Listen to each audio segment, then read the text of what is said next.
na eye ne mobo na yere ho say NPP for assign introduce another new factor, another new element into the equation. The issue of religion. Now, some element in the party, a painted picture, man, I say, I feel the tribe being quite NPP from Pomasum. Now, MPP for MP religion being so awesome. And then you know, Mampani Mahama, proud to the 2016 election. Okojina Laura can say, Baumia dear, or your tiny MPP for Penta for some, so MPP for use Baumia and dump him. Enti Mampani Kufo, Papa Ninyasem no, o tuga MPP for nyina for say, Twon ho MPP ni a, twon ho fi tribalism, we MPP ni a, twon ho efa free religions and semu. Now all this while no, NPP for political party no traditional ISS from the UGCC, through UP, through PFP, through program how nyina be see NPP no. Adia NPP for Edi ebo street me pemamobo can say ye stronghold ni no ye intellectuals enipa ye nimu nyansa ye onipa yakọ school ye wonim die ye lawyer for ye cratch for ye kita de bi e fe no property owning democracy NPP for ye nkrofobia obi anim so mo ye center right for obi anim say ye kaso ye dankwa buzia domonia na so ye obi a hote wo ye cratch ni wo ye obi a waben Sabe, obi a wo join MPP bia no, obi a hunu a onum se MPP die, obi a nimdie e wo soro. Enu ntina. Anytime bia MPP beba ba mu bia no, or the superior policies, or the idea eni ho, e na odwene e de ba. Mampani ko for the health insurance buy, or the school feeding buy, or the lip e buy, or the free maternal care buy, or the niema hudu na eni ho no de buy. Na ku for ado ne ba umia buy nsusu no, free education aba. Drone editing drone and any gold for oil buy, gold purchasing program buy, Nima Hodua na any ho NPP buy or my science so edia baby. But and then internal election so Adi and Crawford yen say Sir NPP stronghold na a year intellectuals any superior argument in terms of policies ni programs no. Omo dioma twatwene na nyomo ye tribalism, any religion. Look, Kwasi Kwatin, the former PRO for a Ministry of Education, and then Honorable Kennedy, a compare con Japan, appointed to say the official spokesperson for Kennedy Japan and for Honorable Kennedy Japan. So now the official spokesperson and the Kwasi Kwatin. So I want to put on record say if it's a brena sa appointment no eba you know. Asem bia Kwasi Kwatin be kan bia no Ghana for hunu say Honorable Kennedy Japan na kasa because no chairman no eno nti na we pani bi spokesperson na won kasa basa because asem bia wo be kan bia no enipa hu asem ne say wo pani a wo kasa ma no na kasa entuhwa Gideon Boako a o spokesperson de ma Dr. Mahmoud Bawumia na efemere santi be si ene Gideon Boako behavior depict that of the boss Dr. Mahmoud Bawumia. Na endra kohwe asemo a Kwasi Kwatin atwere e woni Facebook. Ade a all ye nyina tribalism. So I take it say or trust ade no on the instruction of Honorable Kennedy Japan. Say Dr. Mahmoud Bawumia before the last prime minister no omu ye a tribal and religion argument. Say officerem na Zongo ni na say so enne yemfa Dr. Mahmoud Bawumia ensan memudua so na yembo ne memudua because oyetani because oye Zongo ni because Mahmoud Bawumia kramuni enti onse emfata say obedi MPP anim because odi kramuni eni pepeni edi MPP anim e de ko election na enya de obedi nkudim we basically summary of Kwasi Kwatin asemo what through Facebook no and I say na nu ya na sticker ekoka asase mi bi e ma mampani kofo enya akwan etu NPP manyina afo say NPP ay serious say opeso win political party power on twene ho enfit sa tribalism any religion comment no ho because at the end of the day no it will come back to head the party But you get the official spokesperson for Honorable Kennedy Japan in the person of Kwesi Kwarteng goes on Facebook and write trash. Say, MPP Dr. Bawumia pepeni na osan so zongo ni osan so kremuni and kremofo Ghana for ntwaba kremuni and all that into tribalism and a Ghana crofo exploited and the selecting yen share tribalism no so the enfanyi Bawumia sinchen the enfa Kennedy Japan mra na Kennedy Japan emedi part nanim Kwesi Kwarteng wa ko school bebre okita MBA no ni ade asan ye lawyer ni enti Kwesi school ya wakọ nyina na obka na Japan efa se bekasa mani enti nyansa sama obetimi akan ni ana na obka na Japan na se bekasa asem ochire Ghana for enti Kwesi what happens to policies any program any ensamwa honorable kana Japan waka now so about transform your menu what happens to those things? Look, we are telling you obia makwan emma mon say party bia na mahu say honorable kana Japan prime minister bekon o wini so wo be trotro sanse hunu bi e de agu social media so make us say screenshot air fly all over and it to be kept for future records. So ochina send the MPP for Koyi Dr. Mahmoud Bawumia and then they will use the nonsense you wrote to come and campaign against Dr. Mahmoud Bawumia. And on this note, I am calling on the leadership of the New Patriotic Party. Andrea, who said General Secretary issued statement distancing the party from some commenter, Bruno Regional Chairman Abronye Eyeye. We are calling on the General Secretary of the party and the national leadership say they should call Kwesi Kwarteng to order. Because tangent now no Emma party no. And yet Dr. Bawumia all say no. Or say the whole New Patriotic Party no. Because already no. And then Crawford trim. CSC MPP for mon pen PP for asem. MPP for mon pe kremo for asem. And then Crawford trim. It is a Kwesi Kwarteng. Yes, I say ya. I don't think say as a party no ehwe. The New Patriotic Party, the leadership, you must call Kwesi Kwarteng and the nipa adwene so no. You must call them to order. Because man yan sa dia, then obia nso betiesim na obia nso akyere ne nti a ensese obi nso edi party nanim. Se man so for obi no ahyase e kasa. Man se na jegezi no ahyase e kasa. Tisira maafo bonani a na nisuo. Because yasusu ye beka kyerɛ say honorable Kennedy Kompreko Japan ono so onye Kristoni because we can publicly say onye Kristoni oso oginyamidi na mo Kristosum de ensem hunu to onye Kristoni so sa wo se a Kristofo na to abade a then honorable Kennedy Japan so onye Kristoni ijo beden we be president of Ghana then a beden we be president e Ghana say Kristosam na de to about Ghana dia honorable Kennedy Japan na me come on he is on record say onye Kristoni enti onye Kristoni no ebeye den na Kristofo atu aba amano honorable Kennedy Japan oso begu nsore en wo hyase nsore na gu sisiramanfo osna sore nipa be 400 en aka be 30 obi nim osna sore kakraka honorable Kennedy Japan ti en asore na gu na jagezi osna sore no na kakraka nipa wo mpanifo honorable Kennedy Japan ti asore na gu. It is a Christosam and in Sorsam and yet the two abadia. And the media, I will prefer Cremunia or Canipabum. Now, sorry, now sorry, bia emuye than obia on your Christoni. Now, we say gun sorry. And I also prefer that one. Is that how we want the campaign to go? Is that what the New Patriotic Party wants?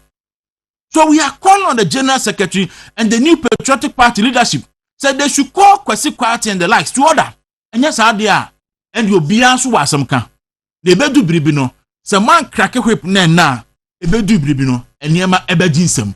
And no any jum and pay me de ebreo. Me bought to a video. Me bought first the tape of John Dramani Mahama. Me we are near Bob President Kufo video no. Na my mother sebre and go don akwaba. You must have a tape way. Sometimes I feel sad when I see some of our northern brothers running around and also doing this. They will use you and dump you. I want to live to see the day. You let anything happen today, and let our brother Bamia say he's standing for president in MPP. They will never give it to him. I can assure you. When the misfortune hit us, and our father, Professor Mills, passed away, the Constitution said that the Vice President should take over. I did. But then we're close to an election. If it was another party, they would have insisted that there should be a Congress. And in that Congress, I would have been contested. And they would have given the leadership to somebody else. But when it happened, the NDC's National Executive Committee called a meeting and said, no, there will be no Congress. We are passing a resolution. John Mahama is the Vice President. We are going to support him to lead us into this election. And we went into the land, and God gave victory to us. And so I'm proud to be a member of the NDC, because I know it is a party that opens opportunities for all people of Ghana, irrespective of your ethnic affiliation or your religious affiliation. All right, so where you're John Dramani Mahama and Samoa Okaye. So we and Kwasi Kwatenum Manufuo. But to every NPP member, let's listen to President Kufuor. Because no, and a nyansa any dear abon trimu mabe.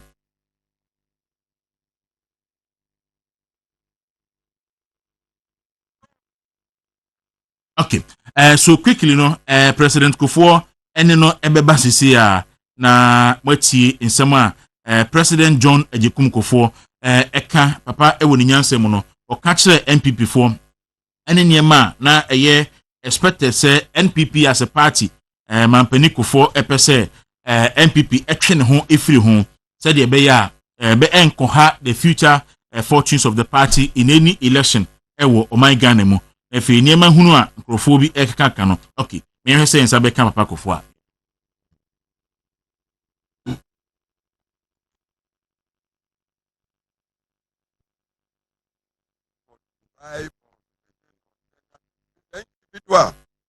One man, one vote.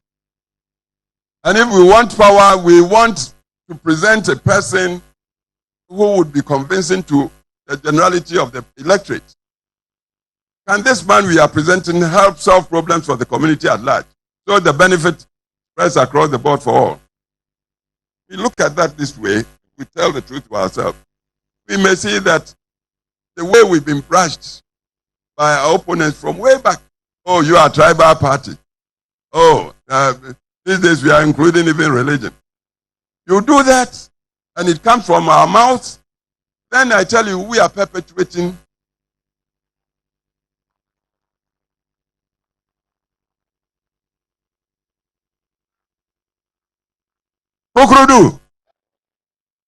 what we should be doing to get out of the, we are in a rut, a chasm, deep. We are democratic. We uphold common humanity. So, and democracy really doesn't go in for tribe or religion or gender. It's the individual. One man, one vote. And if we want power, we want to present a person who would be convincing to the generality of the electorate. Can this man we are presenting help solve problems for the community at large? So the benefit spreads across the board for all. We look at that this way, we tell the truth to ourselves. We may see that the way we've been brushed by our opponents from way back. Oh, you are a tribal party. Oh, these days we are including even religion. You do that, and it comes from our mouths, then I tell you, we are perpetuating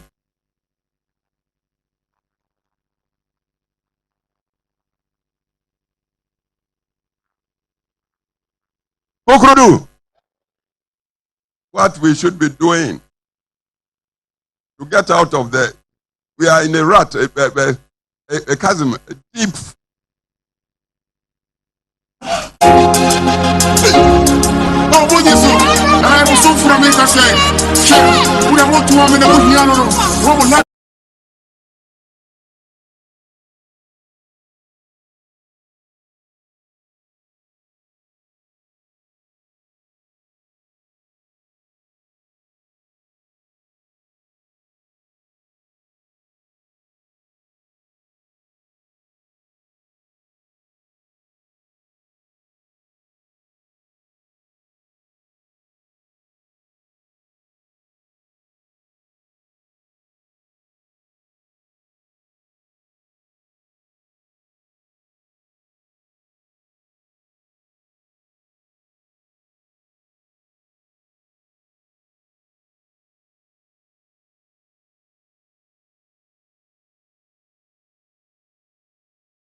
chairman kura man no hwe anka chairman demonstration e be yetia no na e be nya problem bebre so e aboy obi ni boss nko da nje no anka chairman demonstration e be yetia tema untumi no na anka tema untumi na nipa kura be boy side demonstration no anka chairman untumi no an ko be hye no hwe and ye mpene kura ye tumi ye adwuma dada enyo na abe boy o de engika kura ma engika kura ma ne nko e ma esifu kura ju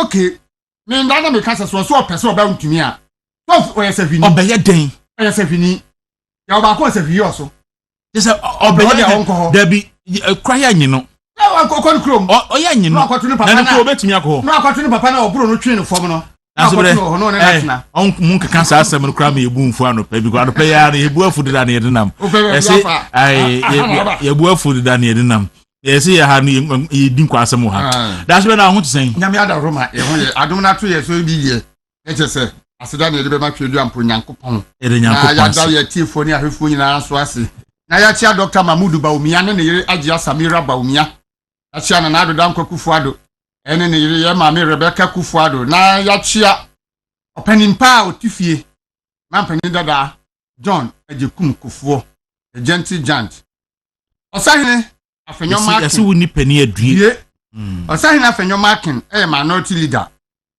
oni ni deputy maame Patricia jejewo ono so yechia omo na ya chia onabo anodom pre minority chief whip eni ni deputy honorable Jerry Ahmed ono fanso area ho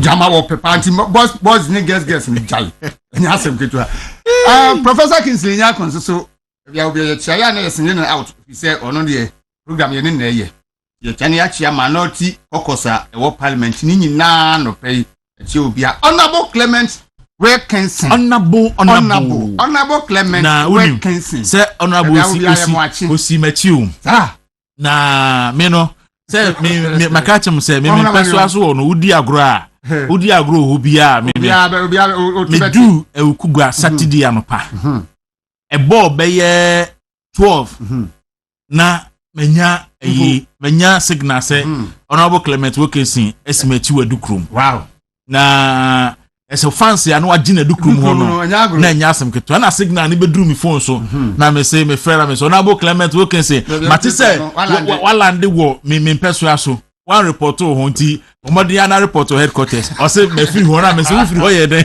na o chemesi ho ma ya awunya signal o minya signal to chema o si wo pa minya signal etu de opa fase na ko uduru ha me signal ne beba nti honorable Clement ano pay ye so unse papa bi na o castle na animobri na on na ye in charge of confiscated cars and bibisa o ye dukrum abonti dom hene na o free mu nti on di 40 days yes on di 40 days last weekend honorable Clement so na dan for pa na o kobi papa da free I we free na animobri yeah we free nti we free nti no me fa ne crazy me nim da omudi date na shemodie but we film no yan chai mame Margaret Ofori yeah auntie Maggie Margaret Ofori oni lawyer say endra me dey chiri down odi bibia ye kama na bibia so koyi bibia de di na una buso bibia semana ye ma Peter no mura no ntwe semana na fe fanko di Maggie oni abusuani na ye chia mo okay mame funwa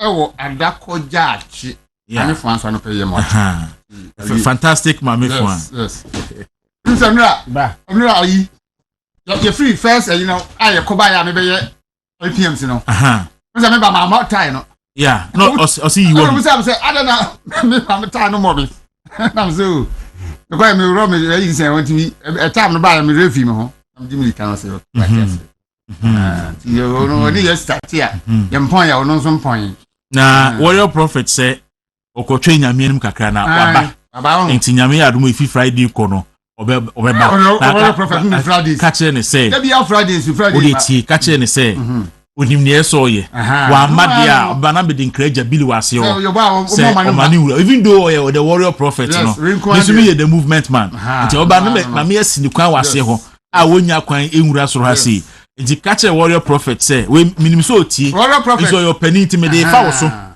ye nim sen ka wo tire direct there but say oh ye nyame di fonti no ane e dia fa me so say men control Say unim dia sasa wo ye. Ye ti ye. Uhunu ye hwa wo mre. Uhunu ye hwa wo mre. Catch a prof say. Why in the simple cry na baby adadi. Wakotwe nyame anim. Yenim say wa bompa ya ma ye nyina kama. Babu cry say. Sa wo catch wunu ya say. Monfa so medwe nko. Mo nya mo hye. Na wa ma ne de ode be kata ne ho a. Mfa so bi eni so. Mamitia ma Suzy so no so kotwe nyame anim. Ma Suzy oye brutal. Ma Suzy. Oh, sake. Ma Suzy je nem se enra. Mete se so kotwe nyame anim no hu bibi. Efa obi ho. En wo kan tie dan ho wazemu na no all pompi gu no so pa enra. Odin kran so ba yo ho. O mete se no wo catch branch se de wo hu no. I see. On cha ayi. And I see a brain. Any players many pack. Sir. 40 days beat me no. Coca. Let us say. Nyame adomboko. Ere Nyankopon ase. Enti go no. And pay issues from Judiciary. Okay. Tribal and politicking and politics. Amanfo bi Ye mam yudi. Wait. Tribal. Say tribal no crowd. Ase enke ba fom kakra na nipa bi o mayo mo ho se o mo ba sa niema be fa bo nsam suba ni bi e dia betena MPP mu e no mo ko fa sa de wi aba da bia me ka se politics ayaye amamu na ye buo no ye mpe obi o ye holy ene de na be ye president wo Ghana ha ye po obi o ye holy anka joma ama nye president. What is something here? Onye holy. Enti adana onu the president. Yes, we Assemblies of God ni. Ansu bisa ho se. Empa he no okwasori. What is something here? Enti nye obi a ne hote. We nyamsumu ni papa. Na we Kristo ni papa. Ani edi no edi mampani. Ani anke be kwa akope. Pope bi. Ana cardinal se Ghana yo cardinal so ha. Ba or kwa waba na no anke yakoba na me president amai unti enipa yensoma no ayi commander graphics message no deliver the amount of your prophet sao commander graphics agree ene yasoma no you were free ayi me boss ba ke friend katapi bulldozer e okofodu o say eden you too se train na me print mu ansa nso ye too that's very uncle enti sa nyama no eye sabi nkura sesem se enye politics ye eno na ade be ye wunyina so akotia uyonku hwe se obi esmika se MPP ni ye masrem ni medi anim MPP ni bia obetimi abie na no aka so masrem ni medi anim bia ni ye obi a wagimi na we jimi ni papa we MPP ni na so masrem ni me ye leader na be president na we jimi ni adentia ye president we otia kunya so no ofiri ukrom asante ana ofri achim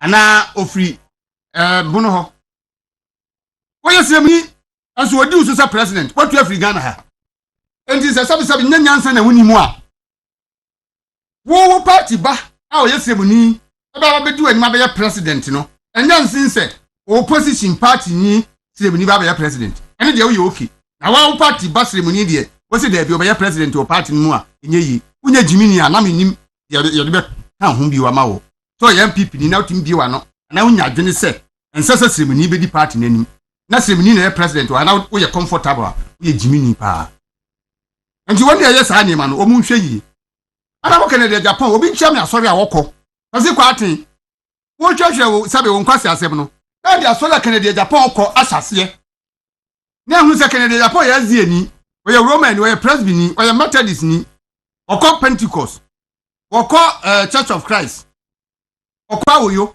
ni ehunu anya no se say a waste of time so obakwa sorry no na Canada Japan na kan say a waste of time so obakwa sorry ene de wo beka kire say yento ama obi okwa sorry obi o say a waste of time enti ayi so say a Christopher ehwe Ghana ehwe Christo ni ato abaman de a acho ona Canada Japan asori be na ne din wo ana ebusa no ayi ayama a flag red kwasi from point flag red yeah kwasi Otiasi asori be na odi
But I think it's a legitimate question. A legitimate question.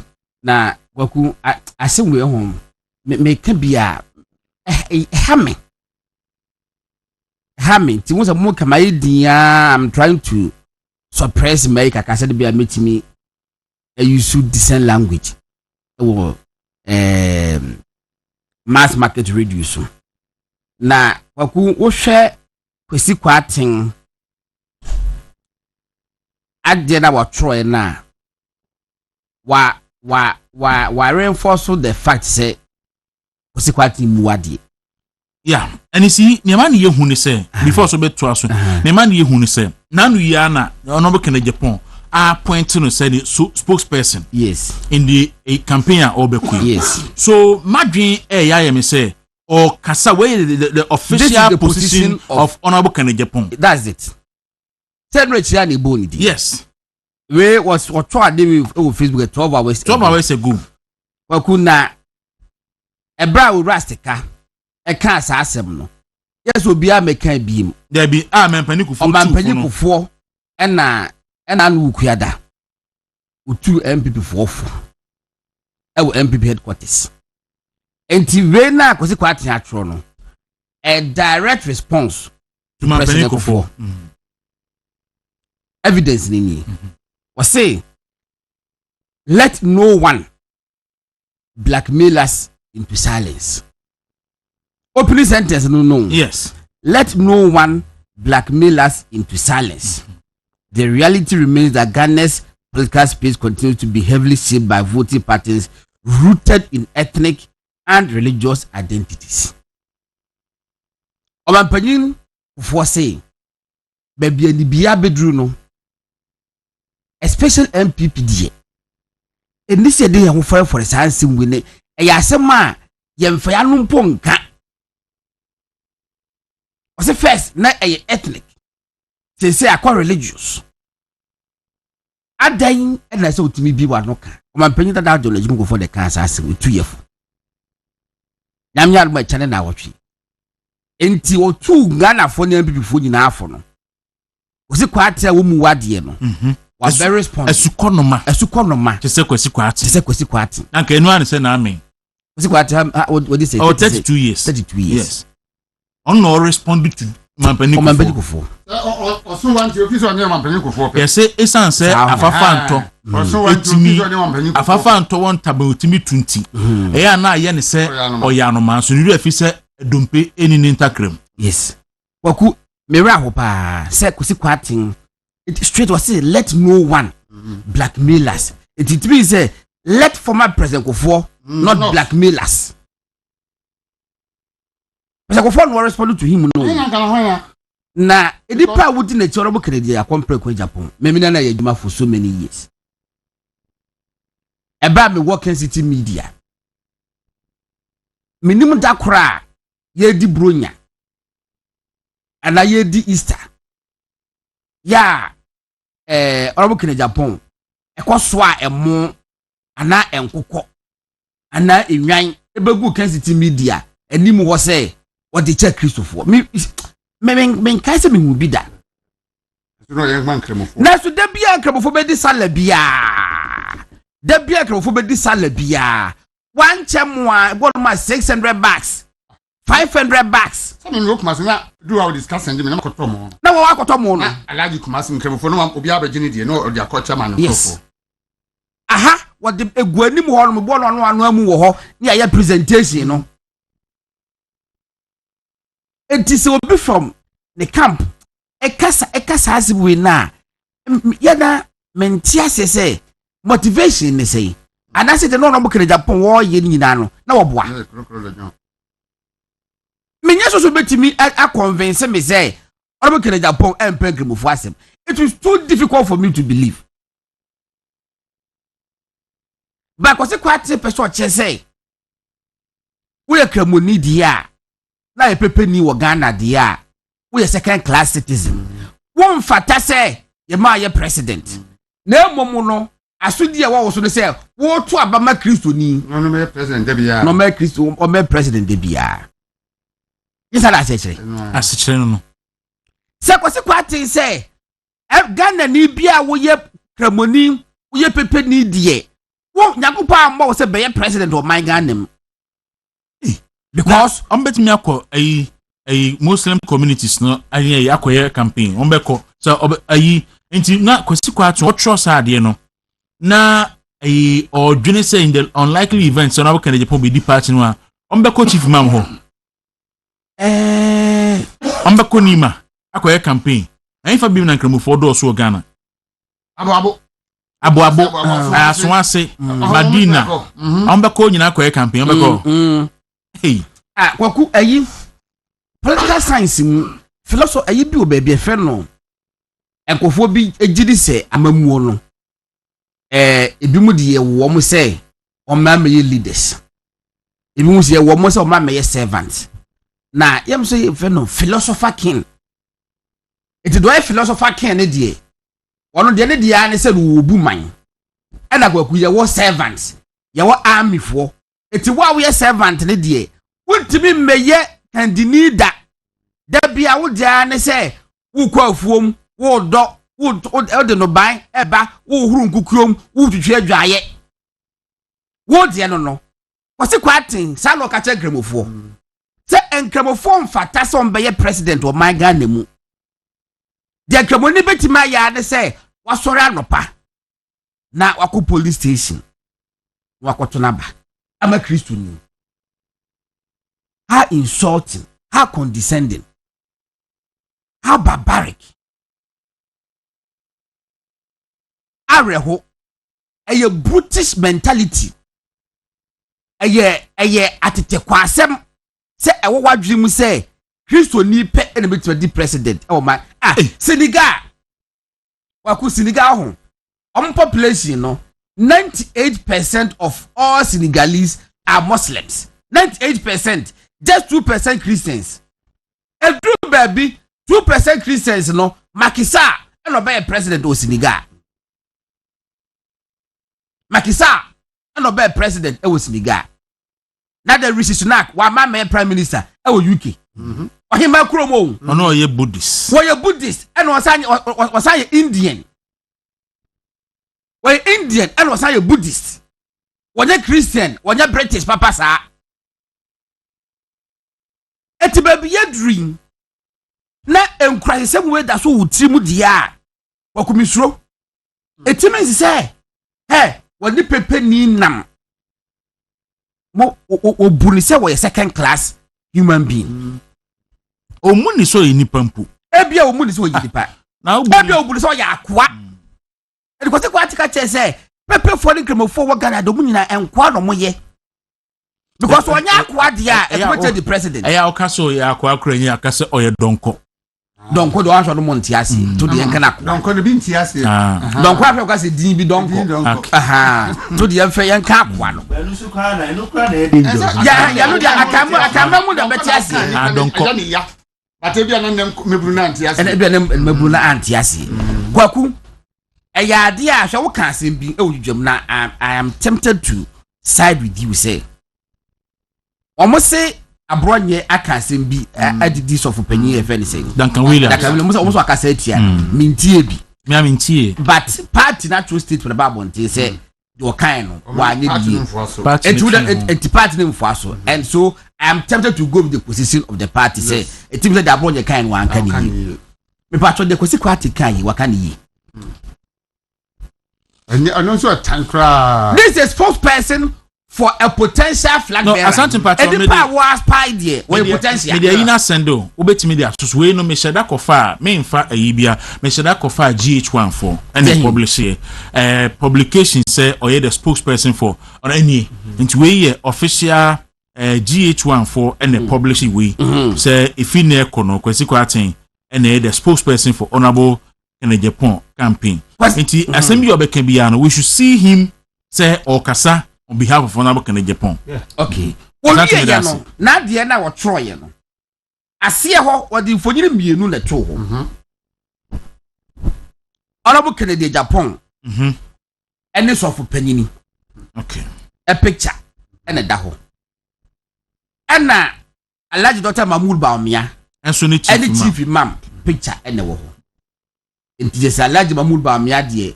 nkrebofo ho ase pero biti mahwe enna honorable kene Japan eni sofu panyin na wo ho ehwo nwum na wo boye no Kwaku sorry be ehwo nwum na wo boye no ene kama honorable kene Japan no nko nyina content cry e ka fa sofu ntare ne ho because honorable kene Japan won kwa asori etat na wo da asori sofu panyin kwa tare ne ho for dan honorable kene Japan wonye Christian ana we Christian onye Christian on kwasoro was say a waste of time one was onye Christian so be kwasoro adia was so ya say was he believes Yakobon wo ho but just so for be the back chen say just so for be the back chen say who God is that is his philosophy you can't take it away from him so if that is his philosophy there and go for matter so for me janen chen and go for wo so for me janen chen because matters of opinion be chen ne kwan awon so for be chen ne kwan but say yes so for le be chen bi chen no et one onye Christian there then I go see quating. You want to throw that in the eyes of unsuspecting Ghanaians. Sir, because we are gullible. Sir Christo, some any day ebu mind. Any calculator process unqualified. Unqualified. Because one question. Onye Christo ni. But obi be when I no can say. Honorable Kene Japan one question intino. Mo be to aba manual. Now we Jimmy for. Yeah. Because any answer na dey to aba. Na dey ko hip hop.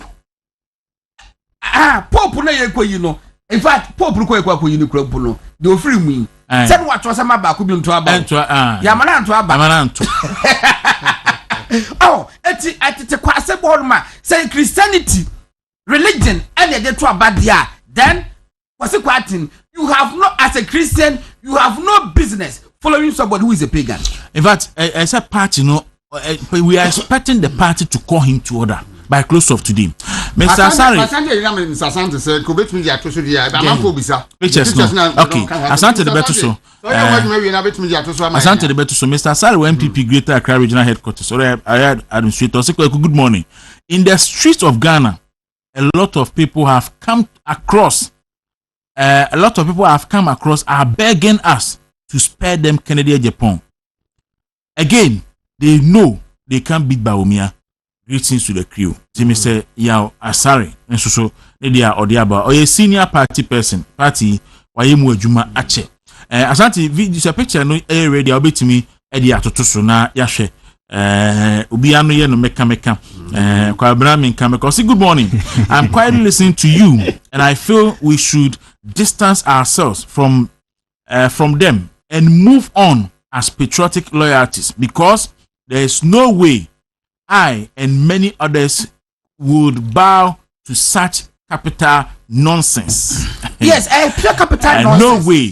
Uncle Spy, will tardy. In fact, I say who send a message, I mean, catch that she say, on to the boss and Yan Kwan and the Wolf. Now, almost say, Uncle Spy, Uncle Spy is senior or a senior or a senior top a year, but he couldn't spare it. But you say, a capital nonsense. Capital nonsense. Nyansa bi anim. Asante say pictures no I ready. Koga bremo na abra asante pictures no adwuma no ya. Mechia mpanimfo nya chia MPP mpanimfo chia Dr. Mahmoud Bawumia. Say okono de ye okon. Enne mre mu no behu de owo ma no, ene de oni ma no. Enne mre mu. Ena na adwuma mpa waye. Say o kan the best vice president in Africa and beyond ni din dead. Asem we the media kamenya asem mame. Me hwe abronye and abronye kan say Duncan Williams echiche sika. Me ba wo de me ba. Me repeat the abronye kan. Me ba. So the cassette ya no but en kan se me o kan no. Sa ye pese. Me feel so cassette ya no. Wan cassette ya no. O kan ne kure. Ena no kure so wo ho no obi ane ne de. Inti se wakasa na party mpanimfo bi feel se kasa na o kan ne wanka yi. Na ye di speed e release letter. Na sticker e kasa en e ko na wotwini. Ye nka ahwe. Ye nim se sticker kasa no. E kotia a leading member of the party. It's not even about the leading member of the party. Na me ye case bi aba ho. Okay. One who send ya Duncan Williams ye no ye obi e ka no. Onye real member of the party o. But how swift. I want to even draw your attention say sticker nipa etia no or a leading member of the party beat me there chair, but etia a whole religion in Ghana, a whole religion no. Abronya de nitia one man of God. Ehona me ba eno madane no. One man of God. Ba kwesi kwatin a religious any abronya any sticker de no etia a whole religion e wo man ni mu. Good. Any adane don kan de na mana akoye ti say abronya kasa against a religious person. Religious person na wakasa etia no wrong. It is abronya kasa tia kremuni Kristo si sofo panina enye na party ne twe ne ho firi ho ba kwasi kwate ne stika kasa etia nkramofo de a party ni support ana ena say uhwe Honorable Kennedy campaign enye campaign about ideas campaign about distraction, campaign about bigotry, campaign about tarnishing image, and that is not what MPP gina for. Enti omo person omo ka se penimu bia ni party no omo side on camp one penimu bia ni wa obetwe omo so and wo hwe eda sticker kasa na Kennedy ti ho oh yeah not ho na say ni official spokesperson e kasa e yade ya draw ato ho e yade ya kan tia enti me buso omo say omo be ko upper east omo be ko upper west omo be ko savannah omo nim say places like Western North, there is huge Muslim community. In places are Zongo communities near huge. The mpenifu ewo party no no and yet selective justice. Now we ya ni ya hwe ha we ya ni amani paper no bibi enye bia no omumfa omunensi ho because sticker akwesi kwatin omo nye party faithful nchen obi obekum kra na sese kohwe about responsibilities as party faithful sa eno kra omo nye yenhwe ni yenkasa na yen hold omo responsible because say no their official mouthpiece for Kennedy, and if this is what Kennedy standing for enye way na MPP standing for intimpenifo emfre omo as soon as possible. All right. You see, baby, a question I will raise when we, but a very legitimate and important question. Say, abronye cassette ya so for penny vidia. Part no elbe distance ni hu efiri ho. But say steka a cassette ya a whole religion. Na kwesi kwaten ebe cassette ya a whole religion. Why is the party quiet? Is it an admission, say? Yes, is it an admission, say? Party no support to kwesi kwaten no stance na it's a question, and I think say a relevant question. Say, is it an admission say party no efwa kwesi kwaten no munse hunu a omo tro kan fa nkramofo no ho ana? If that is not the case there, then we are calling on the party to act now, because anya sa dia then obi betimi aka nsem bi afa ne ho adi no bi de o ka nsem bi a ne ho bekire no. I don't think say betimi atichiro man sir. And the party must act, and they must act now. And Honorable Kennedy Japan who say in someone sticker any kwesi kwati no ka nyina no omo ka woni dim na kwesi kwati de ne ma ne hu ye hu ni say oye ne official spokesperson nti kwesi kwati kasa ye hu ni say Kennedy Japan aiden akasa nti say wa ma bontin am be condemn say asem wedi a then we will take it. Say a year, Honorable Kennedy Japan, the official position on tribalism and religion politics. I don't know. Mr. Asante, pictures not ready. Oh, say ready, okay. Asante Pacho, wait me, auntie. Picture kwesi kwati de kan huni. Say where you method is so for. To church on 7 years, no dey way to ase. And no dey pictures me no dey to ase. Fa ba omia de no susubra. No dey ba omia so ni chief imam. And no dey no so eto ase. Nti che say o play pure religion politics. Pure religion politics and a play. Into no ye catch them say almost say almost for so dia. Enti kwezi kwati. A person catch second the Japan kwa soro methodist ana. Onye no kre obi anim so kwa. Methodist aso dem no gina na ade no beto so. Obi anim so kwa sori. Oni pai won kwa sori. We confirm methodist sofo e bia omo ye program ni ye frɛ no. E na wo wie ya omo enso e che na de. Na eno na wo de obeye abe create impression say Kennedy Japan e Kristo ni. Onye Kristo ni. Sorry awko. Mimi yazi ni. Okwa inti chira baby awko sorry. Me kwa sorry kuma se me ko na makom. me bank na no Accra New Town. That room patch na wo sorry. Ame me basri ni. Yeah. Me Roman me ko so St. Peter's. Me wo Spinters me ko ICGC Calvary Temple. Obia nyima sorry a okọ. Me Methodist ni. Me say Methodist. Eh ani mo no. Eh Methodist what money yi mu no. Westlands. Okay. Beulah. Hey. Okay. Aha. Me ko ya che. Me patch honorable Kennedy asori ben no okọ.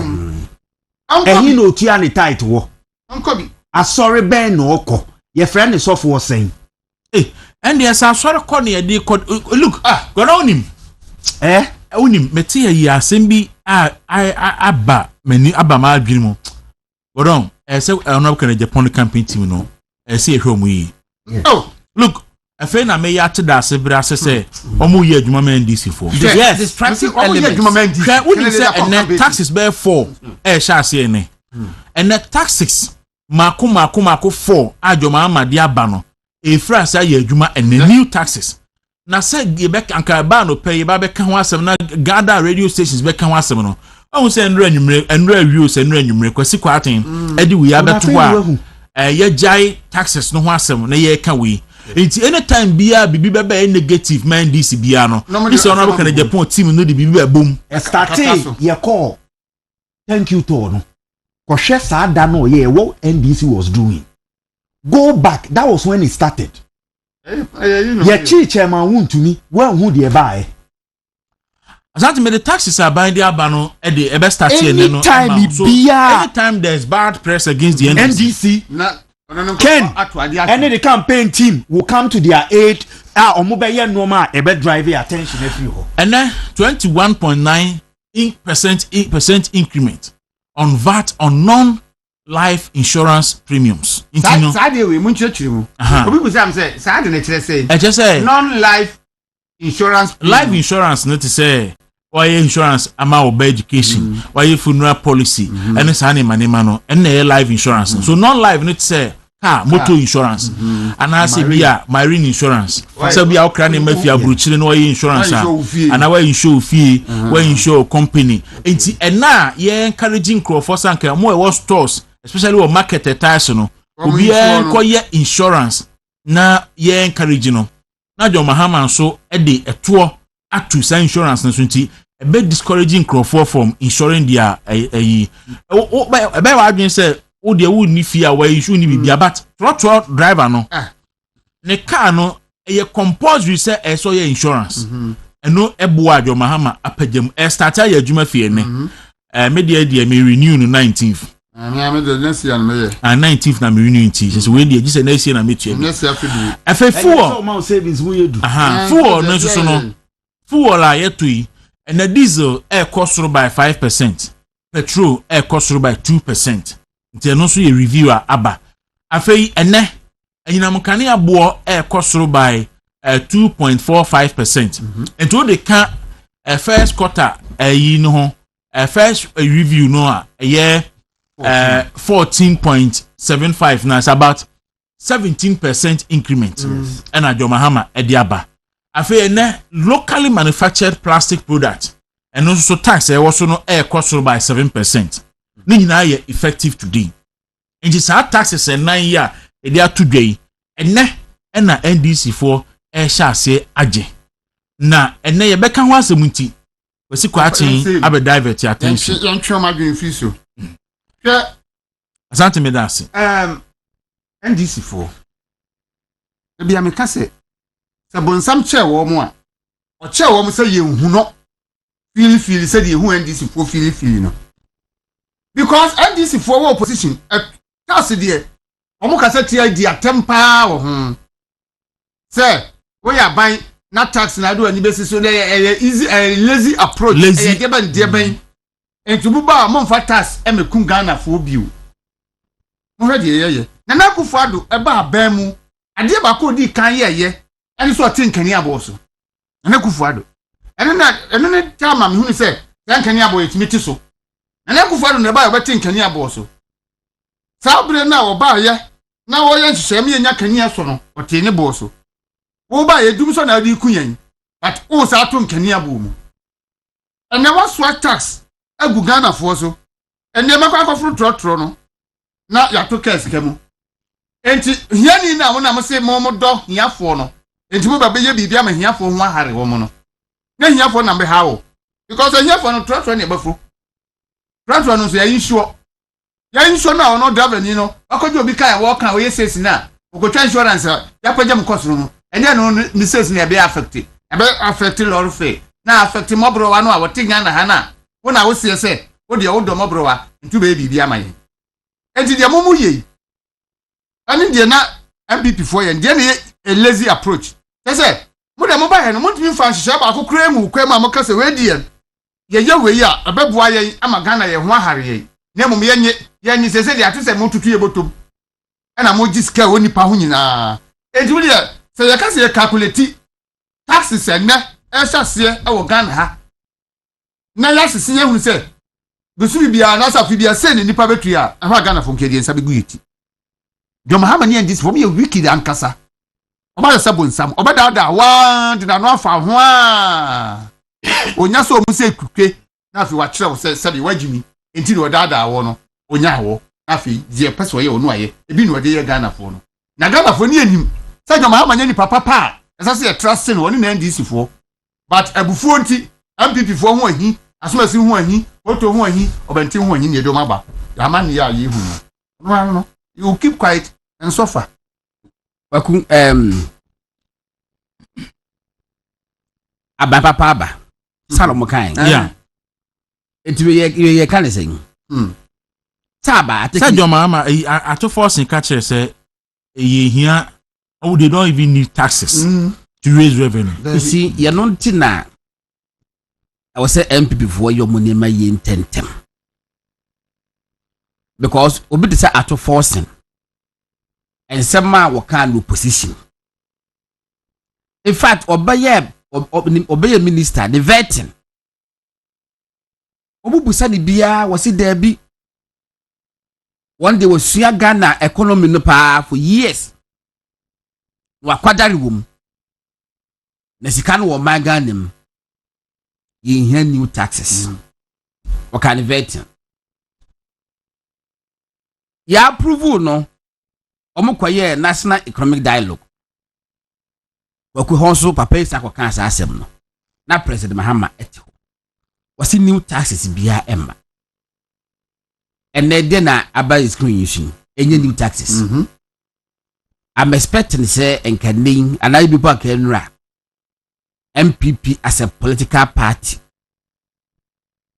a bear press conference they need to catalog sa ne manema wi e wo se omo ensem a ato force na keka no eso mo di bre a press conference na omo bobo the voices ni tape omo bo magana 40 publications a e wo yina wudu ha se nyina no omo fantus screens magana fo hu se enkofo ye dadafo enkofo omo ka asem a wogi mu di a enyeyi wo kai se Kwaku ye interview ha wo ne kojo ponkroma amba kojo ka se ade a musimba be yi levi no eye dan ya ade se mu di bi be hye nanan wo ka so kan okay was yi levi na mu be yi no eye dan ya se mu di bi be hye nanan etimo ma ye hu ade kwa mu de ba be hye nanan especially whereby ya wo ka se mo be sign increase e friend say revenue generation no akosoro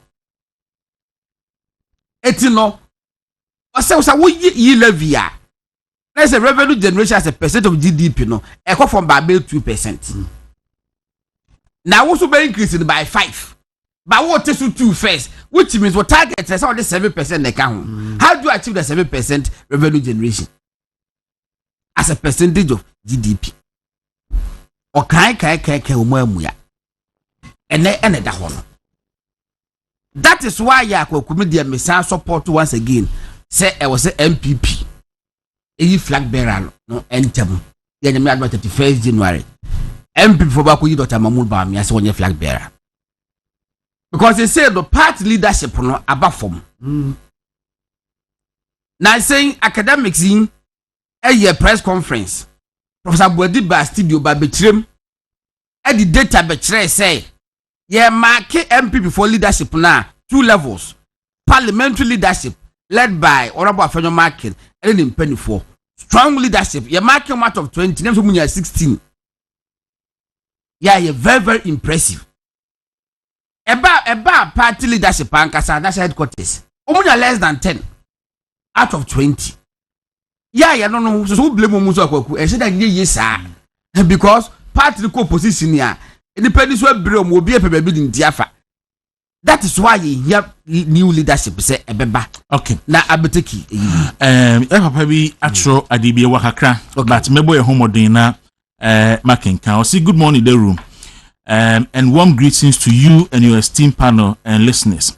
I came across a write-up circulating this morning from Mr. Kwesi Kwarteng, and I might say my heart is deeply troubled.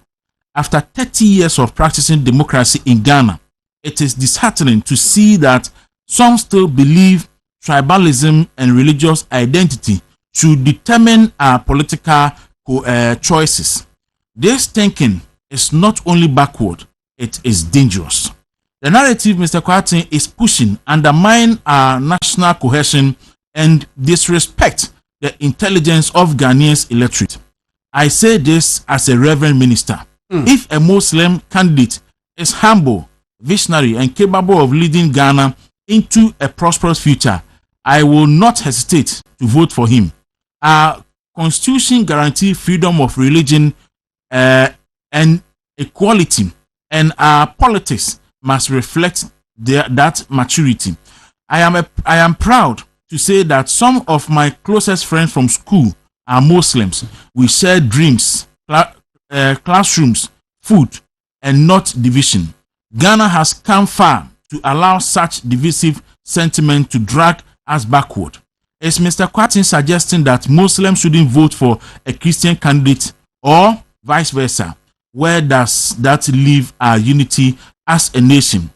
Ghanaians, Christians, Muslims, and the people of all backgrounds are one people with one destiny. Let us reject any attempt to sow seed of this division in our body politics. We must preach unity, competence, and integrity, and not tribe and religion. This is my take. Thank you. Reverend George Labi. Reverend George Labi, immediate past Presby PRO, and then now Ohedi Lagos congregation. Achimota. And Odiwi Ebaye. And I see also a route similar one. Also the room. Achimota police station. Let's situate the argument right. It is not about can Japan goes to church or not. It is not about being a Christian. The danger of what he and his spokesperson has done is destroying the national cohesion. We celebrated Chief Imam when he went to Christ the King to celebrate his 100th birthday. Yes. This is national cohesion, which bring us together. We have Muslim rich men or successful men who have businesses and employ Christians. We are one people with a common destiny. Anyone who preaches religion bigotry or religious bigotry is an enemy of the state. Nana Hesse Uji and Odi Ebai. Osidero, I must be frank here. It is rather the national executives who are working for NDC, not any other party person, because they encourage individuals to come out with this unfortunate speech without any sanction.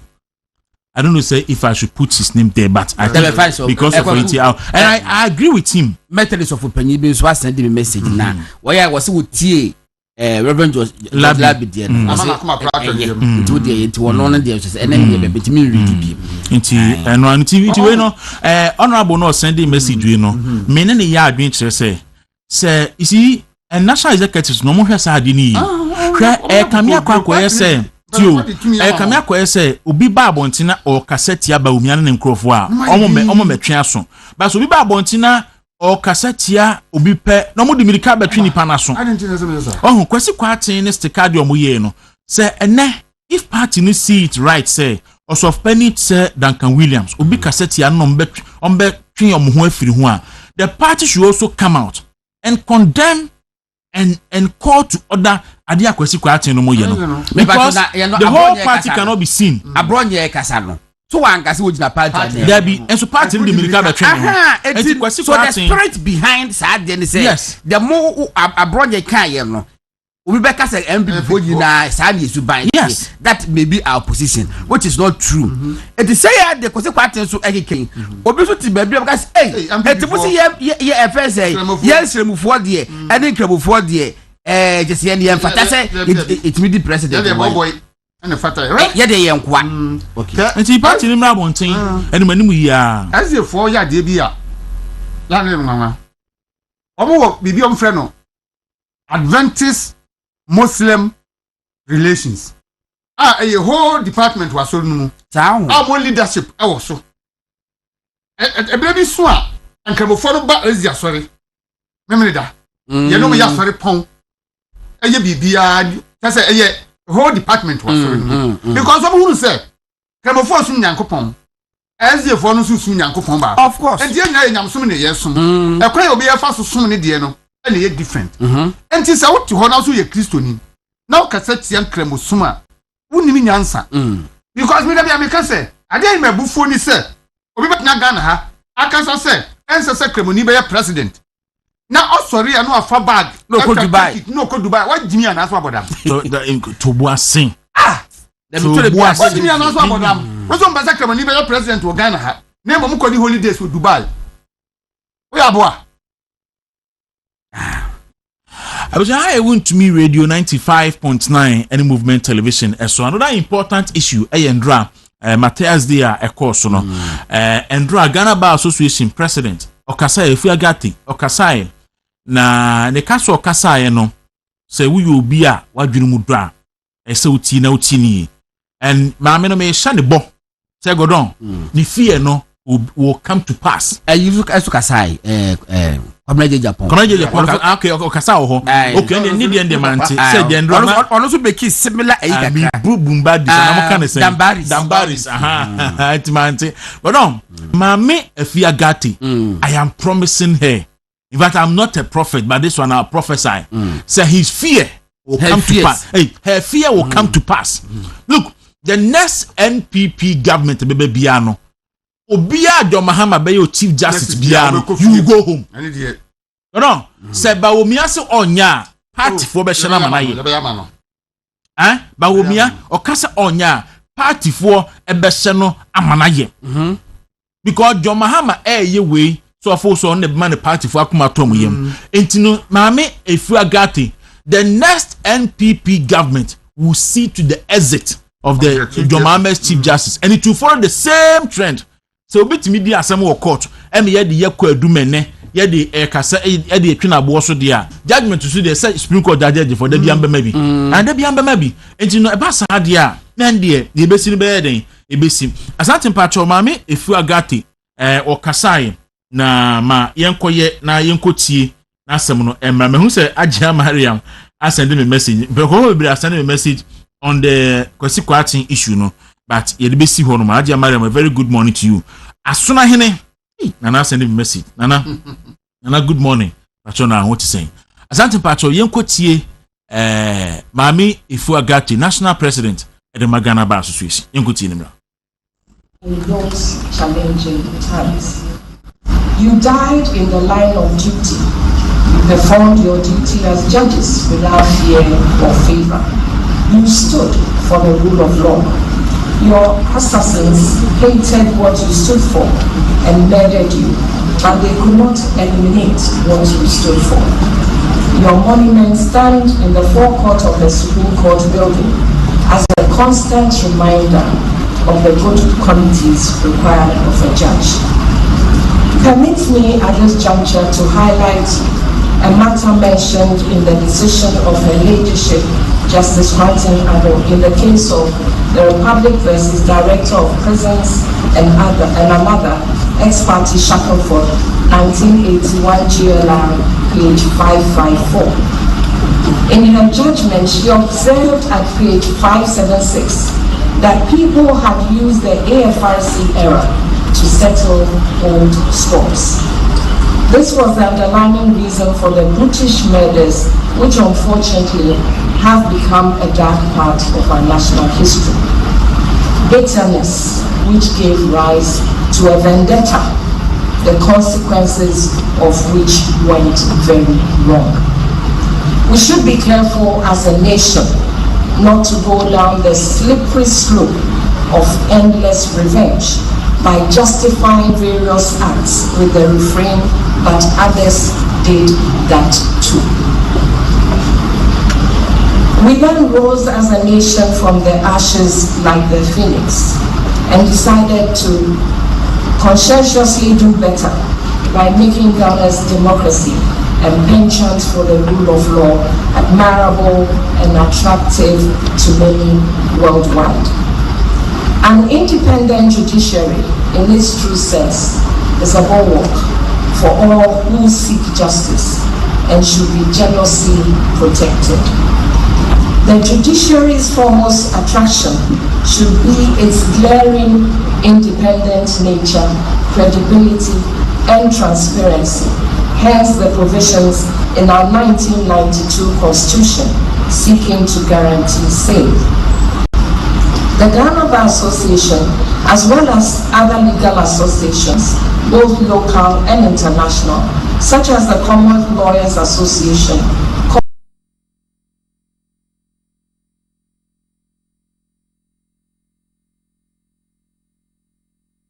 made their voices heard on the ongoing process for the removal of the Chief Justice of Ghana, Her Ladyship Justice Gertrude A.S. Tokoro.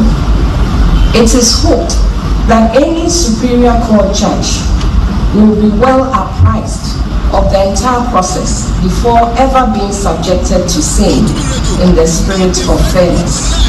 Rising to the defense of the judiciary's independence is the mandate of the Ghana Bar Association, and this is not personality driven. On this day that we meet to honor the memory of the martyrs of the rule of law, let us resolve as a nation to do ourselves proud and humbly walk away from settling scores endlessly, as we are one nation with one destiny. The Ghana Bar Association reiterates its call to insulate the judiciary from any interference whatsoever. They stand for justice, and they should administer justice to all persons, including themselves. The spirit of reconciliation, all the various calls made for a reconsideration of the suspension of the Chief Justice in the circumstances as it sets a poor precedent will not go unheeded. We yearn for peace and strive for justice. As found in Micah chapter 6 verse 8, we were given an indication what ultimately pleases the Lord in the following words. And what does the Lord require of you? To act justly, love mercy, and walk humbly with your God. I repeat, to act justly, love mercy, and walk humbly with your God. May the rule of law reign supreme in our land. May God bless the administration of justice in our country. May God bless the judiciary. May God bless the Ghana Bar Association. And may God bless our homeland Ghana and make it great and strong, bold to defend forever the cause of freedom and of right. May God also bless us to resist oppressors' rule with all our will and might forevermore, lest we forget. All right, so where Mame Efuagate, only president, Ghana Bar Association, and Dra, Asante, Medasi, Matthias Conference, no, da, Oma year siho, Kai, a judge for me and son, ye bo mutu, Ekunkumono, and your friend is saying, police soldier ni penny bakono, aye kuno, afibiano, Omo ye Edeka, na Saturday we see. 30th June 1982 I do mo kwa adapt yo mkuko mo obundas no eno ho asem na Mami Chief Justice no hui na ne wofa eka ho ani soja ni wo fa ni soja ni na mejo akwa ho na ni wo fa eno no nti ebesi no kai say esabi owura John Mahama etwa to wo no enye about chief justice ya ene omo ye ni say o say wiase amansan nyina akasetia se kwa owura Mahama nam so no enye na ni osuro ne say o twa saboni bi ato ho a aban e beba na chiri no enso be person be ye bi na omo ya on be ka say de John Mahama eye no enu abi nso na eyi and it is very important say you put it on record say if ibre anyame bo wiase wo Ghana enipa mi enu pe na yesa de bi ba ko ye Kwame Nkrumah ni otosu mi enu eye John Mahama enti efi say wi Ghana ye bo Ghana e ma Ghana ba yi Kwame Nkrumah pe anyway justice akosa de afiri wo sesa akokosa no e dictate Kwame Nkrumah de obi anim so ye kan ka bi enti the next person why opeso ye bi eye owura John Mahama na utim say wa bond tirimu po awi ata so abon to pampers se kwan bia so ma amene de obeyi na di na yenso so ye hye ne bo se oyi ma amene di a obi biara onu John Mahama ejene be chief justice bia no the next NPP president ebe use the same channel se go no sa anya sa de a and the next president no onya hoto because every day petition for be kono ho until so obey the next chief justice nedi enti de omupa omunya John Mahama na onye nia opese oye ti da sebre meye na me de me ne mawie meye na me ne mawie nti wono u bie nkrata mu hwe bibia na Kwaku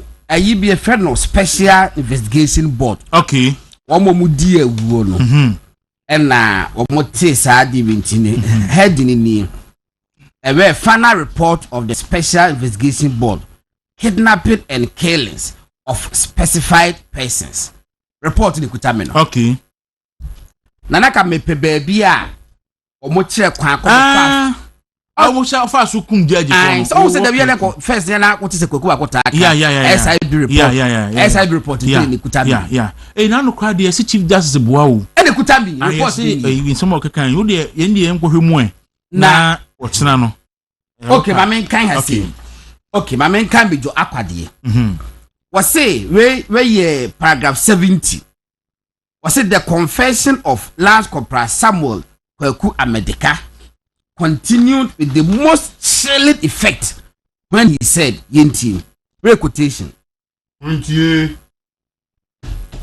we say after collecting Major Aqua collecting is a baller. After collecting Major Aqua, we drove him and the 3 judges. After collecting Major Aqua, we drove him and the 3 judges through the motorway and pond barriers to Bundasi, where the execution took place under a big tree near the cook house. When we got to the spot, we sat them on blocks in a line and they were shot from behind by Michael, Tony, and Johnny, who fired at the same time in my presence. Tony went into the vehicle and brought out a container with petrol, which we used in burning them. We spent about 45 minutes at the scene. The 71 was later in his sworn testimony before the board on 20th October 1982. Lance Corporal Samuel Kwaku Amedeka faithfully confirmed all that he had earlier said in his statement.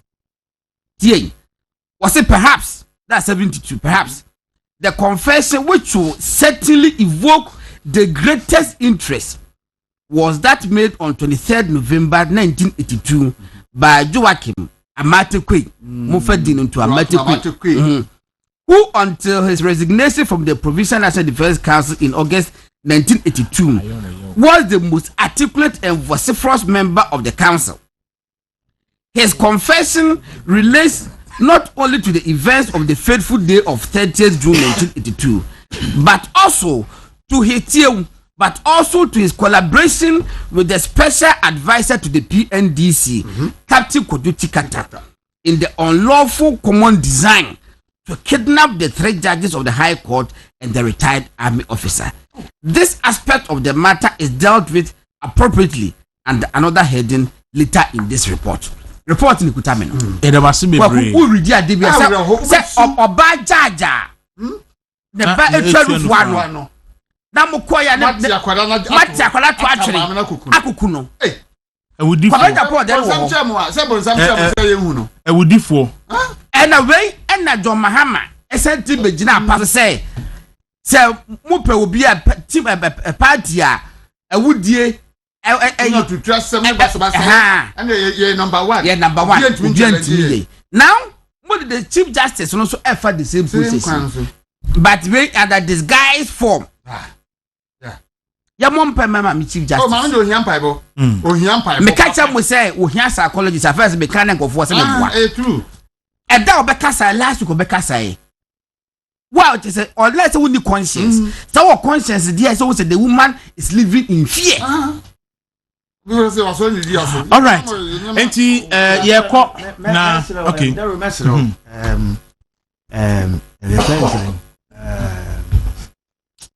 Abranti we Ziga Mesreno Unya Baumia attacks. Unya Baumia attacks no. Send a boss and a man who quine so untinsimu. And now meaning baby or de bia no abetina TV so. No di Dr. Babun Baumia no go no hufi. No go MPP in penny for.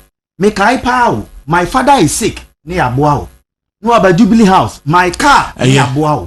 Nsa Koka yen kasenti ya sansa ni ngusa ansa nufi. Koka now you member of manifesto board so. Inti so beka Dr. Mahmoud Baumia asem ni MPP asema. Just be careful because unam walkway no so. Enti sa metun ewura main motorway no so.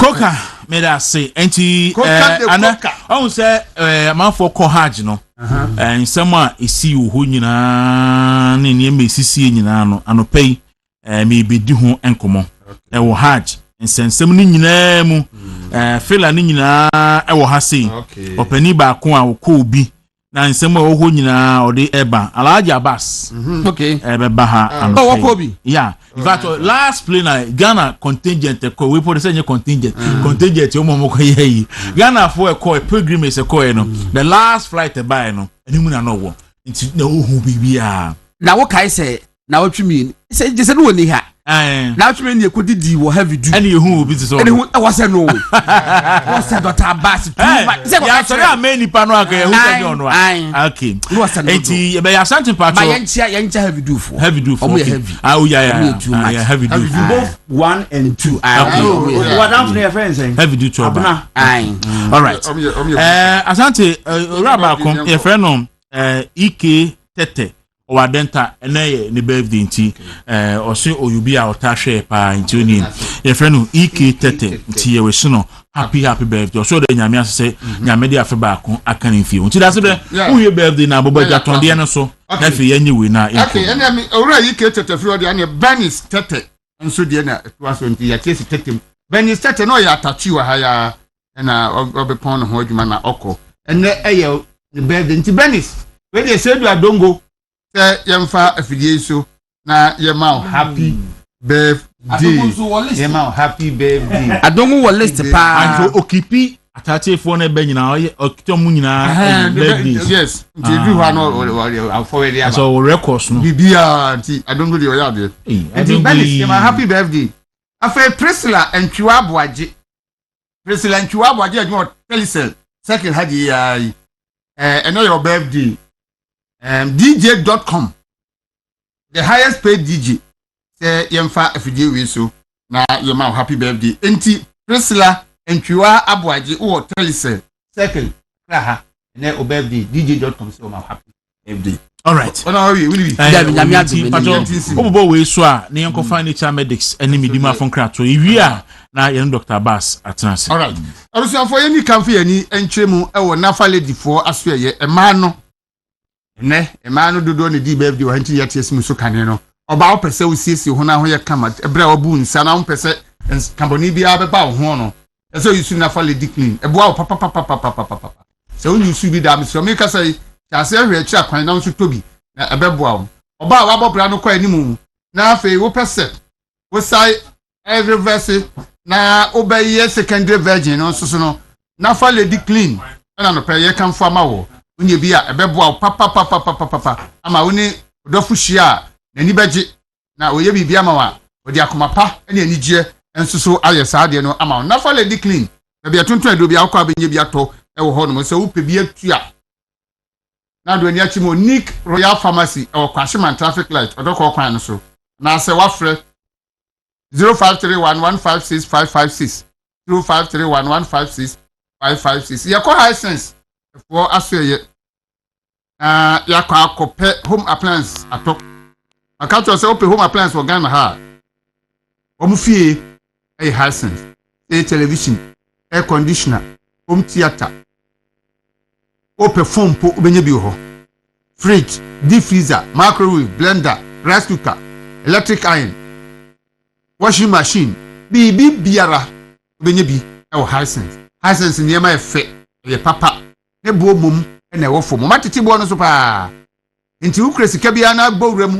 e wo high sense showroom bia wo ba na de adititi e na efiri ho eba wo mu showrooms no ma to apeti Ghana ha ba bia nti wudi abia ne se wo ba fa wo number no afre e 0302 550 000 0302 550 000 nti se ofra omeche showroom eben wo na wakono akoto de opeso obeto bia e one stop shop gina ho a binye bibia bi e ho no mpreko na okọ baby afei oba sorry oba no ngumasuya ni se e de wakoma so oba tan nju pese oba no be pabene daachi be okunin daachi be obenfo daachi enti enwoma na abofra de di sua de no yama wonso ani nku ho enti na no pa yakafo best brain publications wo nwoma no ama wo se pebi ma ba emfensua de so nurse 1 na se nurse 2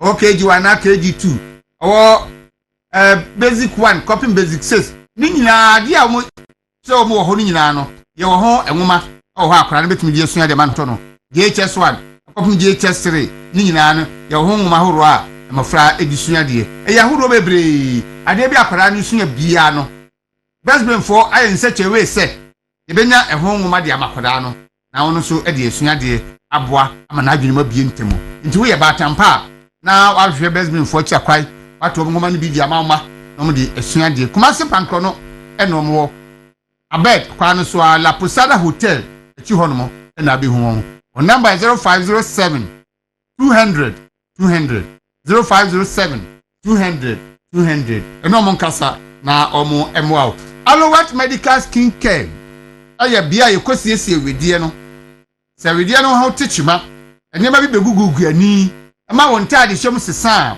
na eso hwe Alowat Medical Skin Care for chira kwan eho eye nipadua wedie no omo landry no besiesie ni kama ama wedie na sa atoso uye tuntun no ani be hyen uye kokwa no so enema asisi mu nyina na be firi ho ama bibia aye kama wani ma kro impulse na so ba agi afa ni nyina no Alowat Medical Skin Care for aye krado say utu ana mo ba ho nko ade a o mehwe no aye nima yie na nyewe nye makeup asem we die brane anyi wanim no nema e hawo ni nyina mfiri ho ma ho we die no nema e hawo ni nyina mfiri ho ma ho na nya fa ahodie Accra ko Osu police station echi a ba ko ho Antan Hospital kwan so mo ba ko ho na East Legon no Champion Junction so o ba ko e wo ho no mo kuma se wo mo patase wo ben share filling station no so person of fra one number 0277 580 559 0277 580 559 na no mo atwetwe enkomo person otu kwan kwa brochire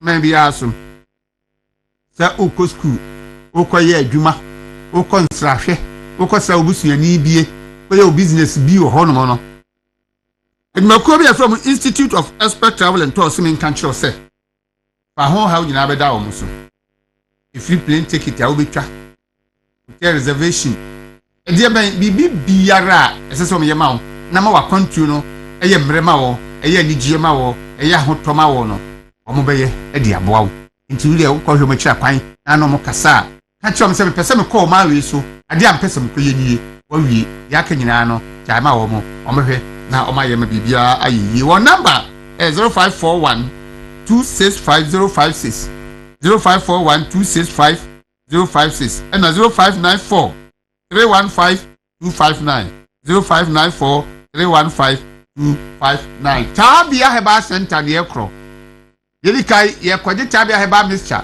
e de tu malaria fever ntutuo ene enum ato a yentumi ni di no ama ye ho atoye se malaria bo na pe malaria do tata hwe Ghana ha do se man ba utim kane e ye Tabia so nya malaria na no Tabia na nkwa ne na chese e ya yihu kakra e ye adura ano hyiye tu sa ya de na senten na fe ani gya be fie fie ani gya be wie paye nti no na Tabia Heba Center for the Tabia takum enso aba na Tabia takum no de nya busuafo ni na dia e te se Tabia Heba Mr no Tabia takum de eye mema no e wo fie ho no dia ye the turmeric and flaxseed black pepper ginseng ni ginger na afrafra ye eye adwuma e wo mema ntim di de nti ameka se eye mema duru no eno no eye adwuma mema ntim go don se do bia eye adwuma mema ntim no ehia feda and better explanation ya nti tia na se wo hu bia na se bitre benya bia to bia tuntun do bia pa bia tua number ne 0243 686861 0243 686861 obi ewo fie kama bi ewo Plagon Spintes ahimfie na chi awoton eye 3 story abrosansa onsinwie ground floor no your single room self contained and my house self contained and so and wo mawi afei first floor no omo I was 6 bedroom apartment first floor ho nyina omo awi and afei yaka na to aso no so to a utinu na ye wade e ho a omo sa wo plot 4 bom a omo eton Ghana ha nkra ha unya Spintes asase to a na se wonya baby crab area pa asase na ato and this asase no adi juhu na so fie na adi juhu obetumi afre 0246 683597 0246 683597 na woni wo mo atwetwe ho nkomo mo bi ese so mo de bo obia no na omo di aboa wo eno achi nsuso no me de ko Franco Estate eno no ACP Estate kwabenya akwan no so na fie bi wo ha eno nsuso wo mo eton wo sa fie no se letie ewo living room 2 ba ko fom ba ko soro there was 6 bedroom and suite 3 were from 3 were so ana ye wo kitchen kama abibia ewo mu eno so ba ko from ba ko so efe papa fie no ba wonya mutuna we say yes we mfuni ya etwabu television no so a we say yes fie we die tie ye na won saka pe je say busua no ani giemu a na ono mo ewo enti se wani je ho na operator mo am wabro kire no a ya mo di sikama ni fie a na afi akoye bibi e wo ho no ne sremo a we die aben wa ha ready made inu an se wafre na woni mpanimfo ye ho enhihye number no 0203 020668 0203 020668 and 0203 020679 0203 020679 fre na ene mpanimfo enhihye ho nkomo na afi yehwe die betumi aye na yede aboa movement television any want to be radio ye wa ha ema se de wo ho maye no so no passe ya na yetimo nkasa na ani age na mo so no pa na mo hu ye se ye ye adwuma na mo so ani age adwuma bi a wo ye ne Ghana ha a wo pese ye bo ho Dawuro ma se dwa bi na wudi ade bi na wo ton company bi no wa bie bi a wo ye bi a pese nipa bete wo nka no fabra movement television any want to be radio aha na Ghana ni wiase ni da hwe na no pa any brebia ituba de bo ho Dawuro ma wa ene ma be koyie ama pa na dabi baba be da yase ya no mbo na nyadin ye no betena se ya nhihye na akwa be fa so betime tuatua ne kakra na ho nkyire wo na ye nso ye ho nkyire ye no na ya ye ehwe kira kwan ewo okomlimli ye wo Accra Newtown kwan so free circle ana be sa kwa Accra Newtown na fa odo riser what first traffic light na won send fa so be 150 to 200 meters movement television ni untumi radio ye boho kama oba mpanimfo no ene obetena se na ono aye hihye na emobi esese de bo bia na de aboa na nso nya so mfa so kakra na esese wo hwe yen kaakte na utie ya akwa the number is 0509 301401 simple cry 0509 301401 Frey na marketing department for no nya nhihye na nso so yem wow odofo bi ewo movement television untumi radio ha wo singing room self contained na wanya ba bia taman ho adwono no nso atumi abesom Ghana na ina nso yakoye ni mo ba bia nya wo Asalam down Jowulu Roman Ridge Ablempe Tasano na North Kanishi Asalam down Jowulu Roman Ridge Ablempe Tasano na North Kanishi enti kamje ziare wo bia na that's why I'm boss on holiday o dey depend on say when they were born ho enti we agent now ni bi wo ba bia bobo ya friend no number 0263 143687 0263 143687 na you know enkasa abisa for yan kwaji nature medics enka promra ye ba ya ketu ye beto aso Gospel mixture eyo MPP NDC on say NDC omuni former president you there be so many MPP wo mienu that's our vice president former vice president development of the mining areas. That is their core duty. And then Hanabisi Usoria, no I said bulletproof, now I said trousers, no I said kambu, no a tears in room, now on I'm say robot. Oh, they may video ni biacho Hanabisu nama as a robot ne battery air yewu say or jump sa now or the echo. Is that the fight against Galamsey? And to see ano, Oma hunu say honey betimi a milk Ghana fonti.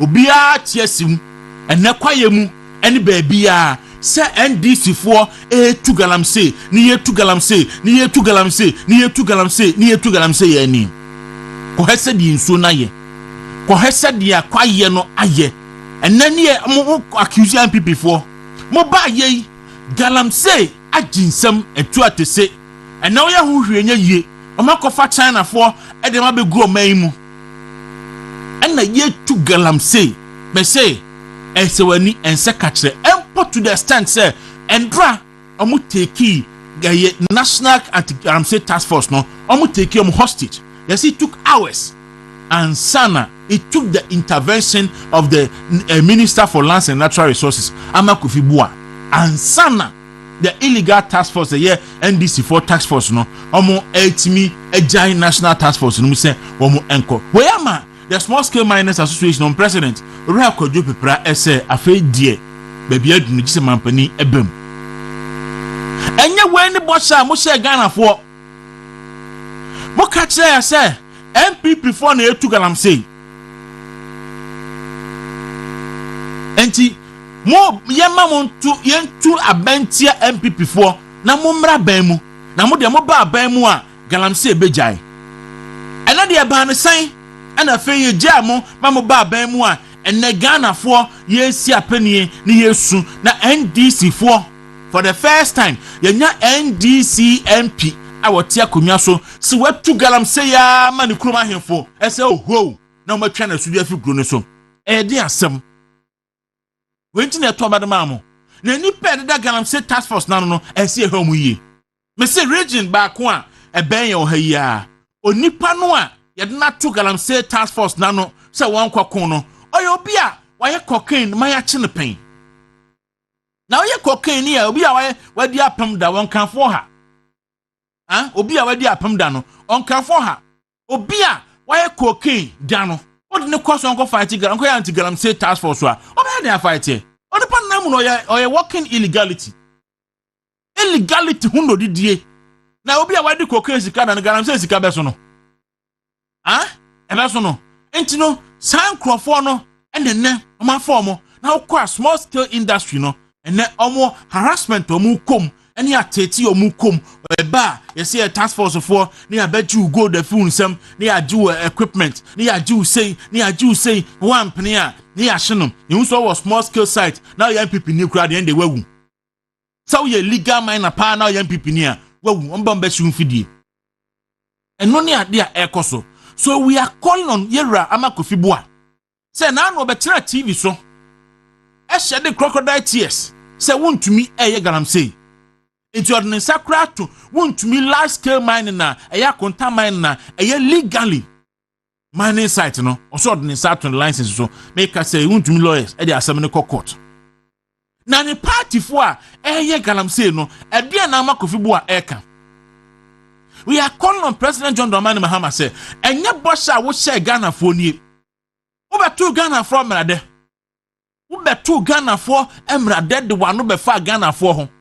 Ema Ghana for to aba editia Mahmoud Bawumia editumi hye wonsem. Because what catch Ghana for say wo ba forest are too quite a too agudie wo mu no. Oba you ban it, you repeal the law. Obetwam. And you knew say it come with consequences and so share sabo no.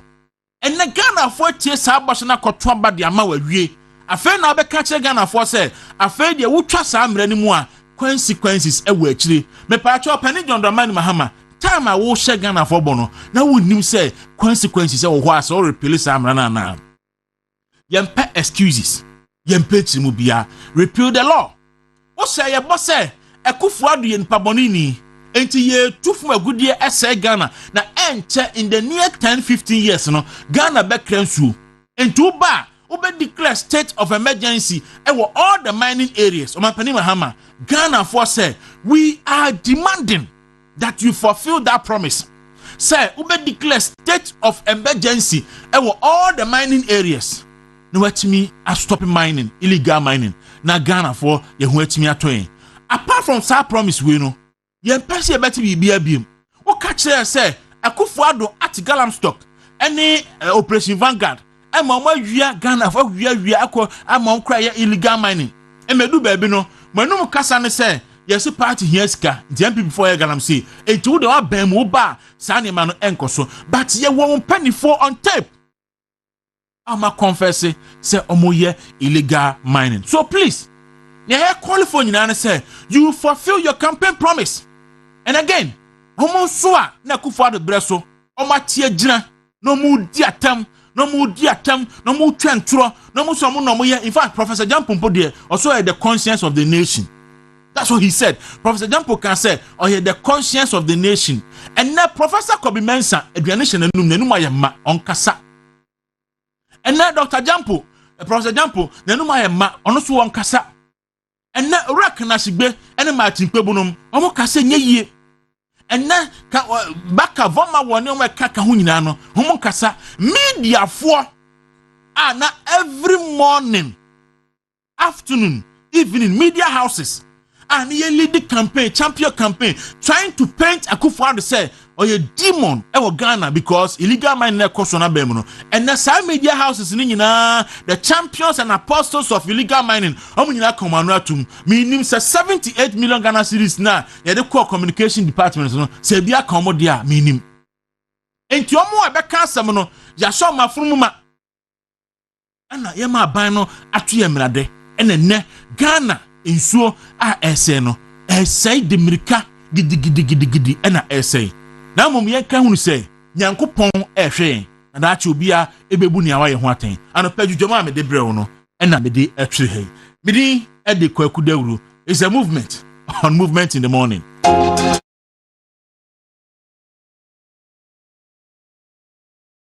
Development of the mining areas, that is their core duty. And ne hanabisi usore a no wa she bulletproof na wa she trousers no wa she kambu no wa TSU. It's a joke. The fight against Galamsey by the NDC government is a total joke. And pick it anywhere. I said it, it's a total joke. We know NDC, they are showmen, showmanship. Come on, say yachi way. We are prosecuting way. I don't want to win chi. Ubia. Now I know Jai Galamsey na. Who says Abu gold board in a oh, they know what they are doing. So, at the expense of at the expense of Ghanaians, no, they have a gold board using Galamsey. Gold board on your gold in the free. Maybe they should come out and show us a list of companies Ghana how yet As you are giddy, I'm coaching Chama to me. Accusing Papa will buy Minister of Lands. Obama soon ye giddy, who to me say, the NDC has been about showmanship. And that is what will take them into opposition.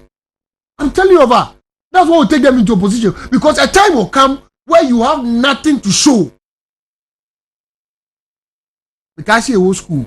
Baby, or say, since since the monkeys have learned to swing without gauging, you know what has also happened? The hunter has also since the monkey has learned to swing without stopping, the hunter has also learned to what?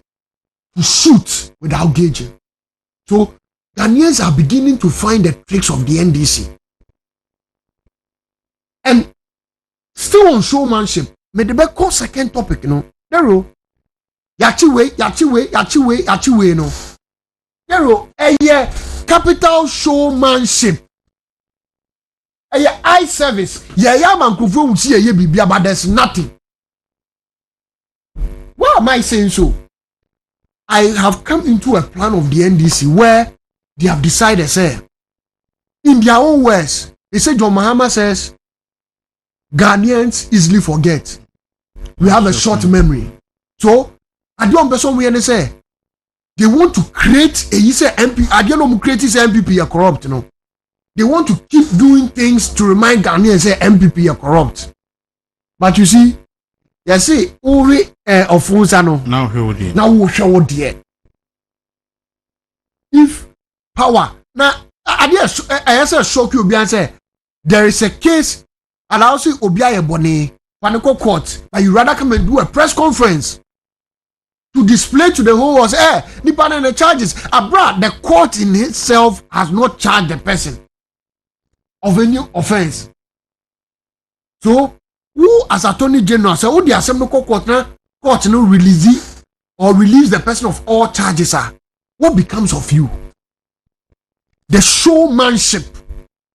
Eye service. NDC is an eye service political party. So let's not waste our time. They are trying to create where you're corrupt. At the end of the day, they have the state power. As a government, they have the state power. But tread cautiously. Because in the same measure, mercy will not be shown to anybody. Power. In the same measure, Ghana for muntie na mu the NDC for ye because ye ba power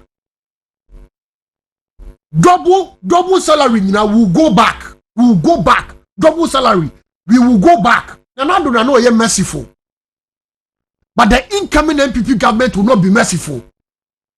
Even if the president want to be merciful, the president cannot be merciful. The party supporters, now what is happening today will not allow. I'm telling you, any MPP president to be merciful. They now only declare MPP win no. I just a national security apparatus no nyina adwane. Because Omache say even day now ye boss wedding no. That's the day the government starts. Can you say say any appointment from 7 December? No. No and void. How many year 2017? 2017. Or say 7 December. Can you imagine say? And then you microphone say in the 8 years. MPP babem so mo employee will be in the government sector ye omo NDC for. So enoko Ghana Gas. The PwC PricewaterhouseCoopers. Aba house omo be audit. Omo be redundancy no more workers. Over 600 workers in Tibeka.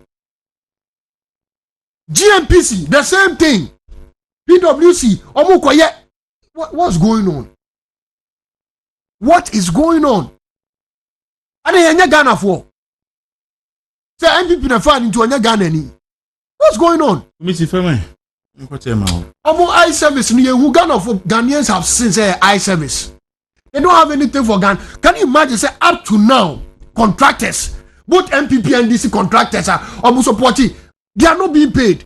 So if you see say your CD has been stabilized, it's artificial. you are not making any payment. Omo buy contractor ben e wo Ghana ha yetua. And I go try denta do one road. In so to a nipa bre. Na we di adenta musa de ro and me be do her 5:30. Unim dentia. Me sorry less than that time now. I will 56 asamato. Ah. Na wo sa be di ma be di.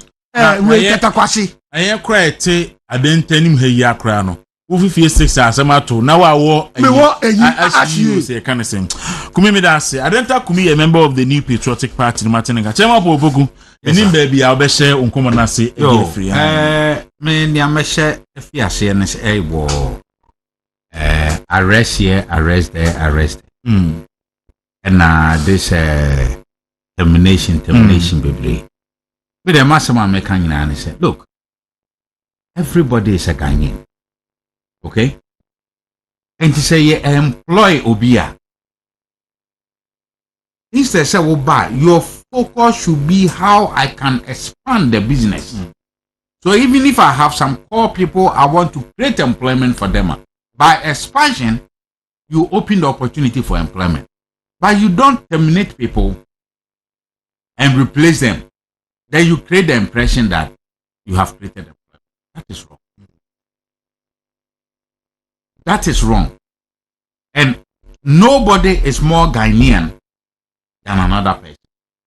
Your association with a political party does not make you more Ghanaian than the other person. But unfortunately, that is what we are today preaching in this country, that people are more Ghanaian than other people.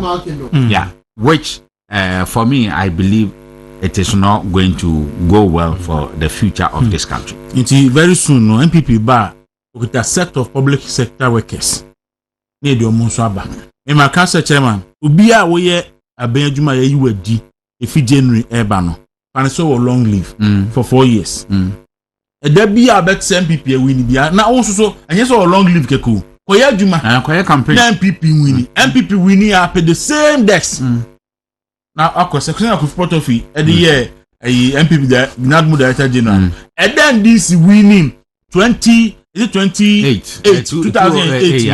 No corner say or resume into coffee and I'm take you over. So, and you know, Dibia. But you see, again, if I am not careful, I would say I have no sympathy for those people who are losing their jobs. Some of them. Yeah, majority of them. Yes. You know, like you were a teacher, they've paid your teacher training allowance. Somebody cancel it. I've come to pay. Somebody employed you for 3 years. He paid you for 3 months. I've come to pay. Yakwa to a basikani aje nsuyantoma. Nti na wo kwotena ho. 10 months and I was in Tiauka. Now Ministry of Education near Pamua. Why should I show sympathy to you? That is a question. Some of them, man, other public, MPP ne Momo Juma, MPP Momo Juma, we are perfect. The Omayo Muhuso, we neutrals, including some appointees are political appointees. Again, look, I mean, let me ask you this. If you're a CEO and you wanted to help people, you wait until December 2024. We are CEO now, former CEOs. You must help to expand the business so that you can bring on board more people. But what do we see? Why? I mean, the government, when it comes, a new government comes, they employ about 10,000 people from DC all the way to throughout. And you know, this 10,000 people, imagine, say, every year, Obiakra bought 25 people. Are we going to find ourselves in the situation we find ourselves today? And you know, 10,000 people, everybody helping 25 by 4, 100 by 8, 200. You put 10,000, Obia bought 200 people. They were saying, you understand? So these are some of the things that we should think of as a nation, we should think of as a political party, how we can ensure that ye beto aso ye tima ye sa ne mapan ama Ghana fo nyina ye ho ayede atoy efe yanko Galamsey business me de bia me come say we are fighting the Galamsey fights on the wrong perspective. Why? We must fight it in such a way that it is going to put fear and panic in people. Say you could do krom ha. Any ye Galamsey eh? As you see it me be say minim say ye say about me civic education for na yo say him for na be yo Ministry of Information or whatever. Ye may continuously video the harm of Galamsey the human being and kwala ye wom a omuni nsa oma ye wom omuni hwene omo ye wom omuni aso yemman timamufo on ehu say yes, if you want to do Galamsey, do it, but tomorrow ehun sunsanso ni na ehun sunsanso ne ba na se wo ye de oba hospital se wo fi kwadwo krom oho na wo fi no aba hospital ne ye wo ye no wo ba ne yare ye ne as a result of Galamsey a ya sansan na wagina ko ya hwew ana se fasikabra se wagiska fasikabra nsa ne ahwew. Then when that fears begin to go into people, then they themselves will drive. Because Argentina, Oshe Kurobi to say Asante Mampong. Asase. You do Galamsey also. Edientia. Because no, he not teson. Ose men pene. Do man hini honso sa. Ose men pene mi en tu Galamsey. Mi en hiye ni kwa me di mi hiya. Because me yesa, me nyeska pati ma pene mboni. Who took one kokuma se won nam kwan so from nyinam osiem wa wo de opa tukwan anajo tukwan anajo na behu Galamsey activities keepers ye twa anwen na de cross kwa ye ko wo yes kwan no ha adwun eti Ghanaians by our nature no, we are wicked to ourselves. I'm telling you, because other than that enkasa semwe etimi nkoso in the applications no pa yes na say we can throw and the gitumi a and throw now so bad then will expose you and then government say what tax force what and then illegal miners and so what tax force no we put the okay what do you how much the tax force and they are fighting the government are buying tax force no and yes sir yes into a vigilante group and most of these groups no ANDC for you go there into the business now who can say we MPP near obetima bo home pim so okoye Galamsey yebekum in fact MPP for no kura legal license e man kura ejuma kura give you you understand ultimately near ekoso no eye abana NDC for dua ye eno na afifi ena say dua no ewo o mankasa o manisi ba se timamufo no eye madwemba ena o mo dwen o mo daache ene o mo future ho a this is the time for them to arise and fight this illegal. Yes, they come bearing arms and the rest, but more thousands of people, and the voice of the people is the voice of God. Say, yeah, Arab Spring, how did it start? It started over a big akrabio.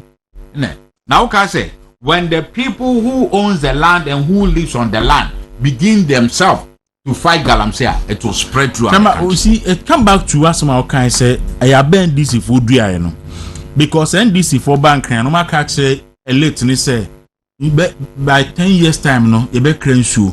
Inti aban ku fa do hwe mama say asa. Oh say they by 3 years e be clean shoe. No catch them say, adwuma bi e ni ha. Adwuma mo ya ni man ni na mo ye didie. Enso ku fa do per say ogum adwuma na mo adwuma na bomo. Enti no sisi a no wa mama hu say o adwuma no nti wa bai. Omo susu fo say e so munya kwa no ko yo adwuma. Mo fo say so munya kwa ko yo adwuma. Na the certain say what in kan a Aya wo se bia Galamsey no. E wa chi.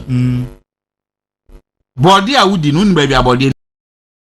And yeah. And again, last time I come ha say me so akra me sua no so ama me hu say Allah enhye obi akete se onko se wo betimi a na wakome bonya sa enti se wo betimi a wo sa hodin no a wo betimi akwa at least e so ko ba akọ ansa na wafi asase so na wontimi for the no way to me and kwa minye sure sala be punish you for not being able to go. Yes, on punish you, but so was a possibility no. Now one kodia. Now one kodia. Now most would be a punishment there.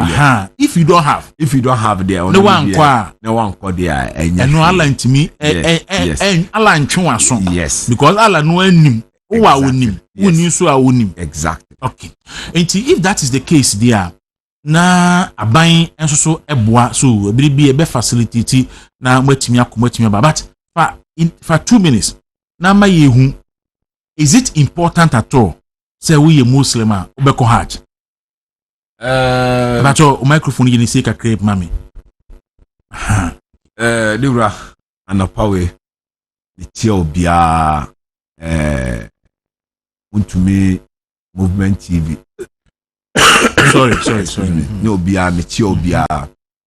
first of all, it's a very long time since we are in opposition. Yes. About Hajj. Because masa opposition life no enye easy. Wakasa onim enyama na esi sa attack ni nyama bebre ni seize cars money containers a lot of things happen. Yes. But at the end of the day, Asemna Yeka Hano, of course, yeah, full MPP member, but Asemna Yeka Han is about the Islam and it's about Ghana. What you say? First of all, me say there more invite me about her na ebedi sa issue no komo. Hajj issue na nkasa is one of the 5 pillars no. After Okase La ilaha illallah Muhammad Rasulullah. There's no any God except Allah and Muhammad is a prophet. So believe it as a winner. That's the first one. Second one, 5 prayers na Third one, the Ramadan. Fourth one, Zakah, orphanages, Jumana yes, donation, say no and that's on a fifth one on the Hajj. Okay. So the last one. No, the last one. Okay. Asana Haji Jumana Kasano is every Muslim wish. So me can say from my perspective, the first 4 on the day, yes, in the capacity of everybody. So the 5th one, no, even Ramadan, or no crap so yarea or sickness. And also so bit me eyes and two. Okay. You first Sadaka, Zakah, like orphanages, also but Hajj, you know,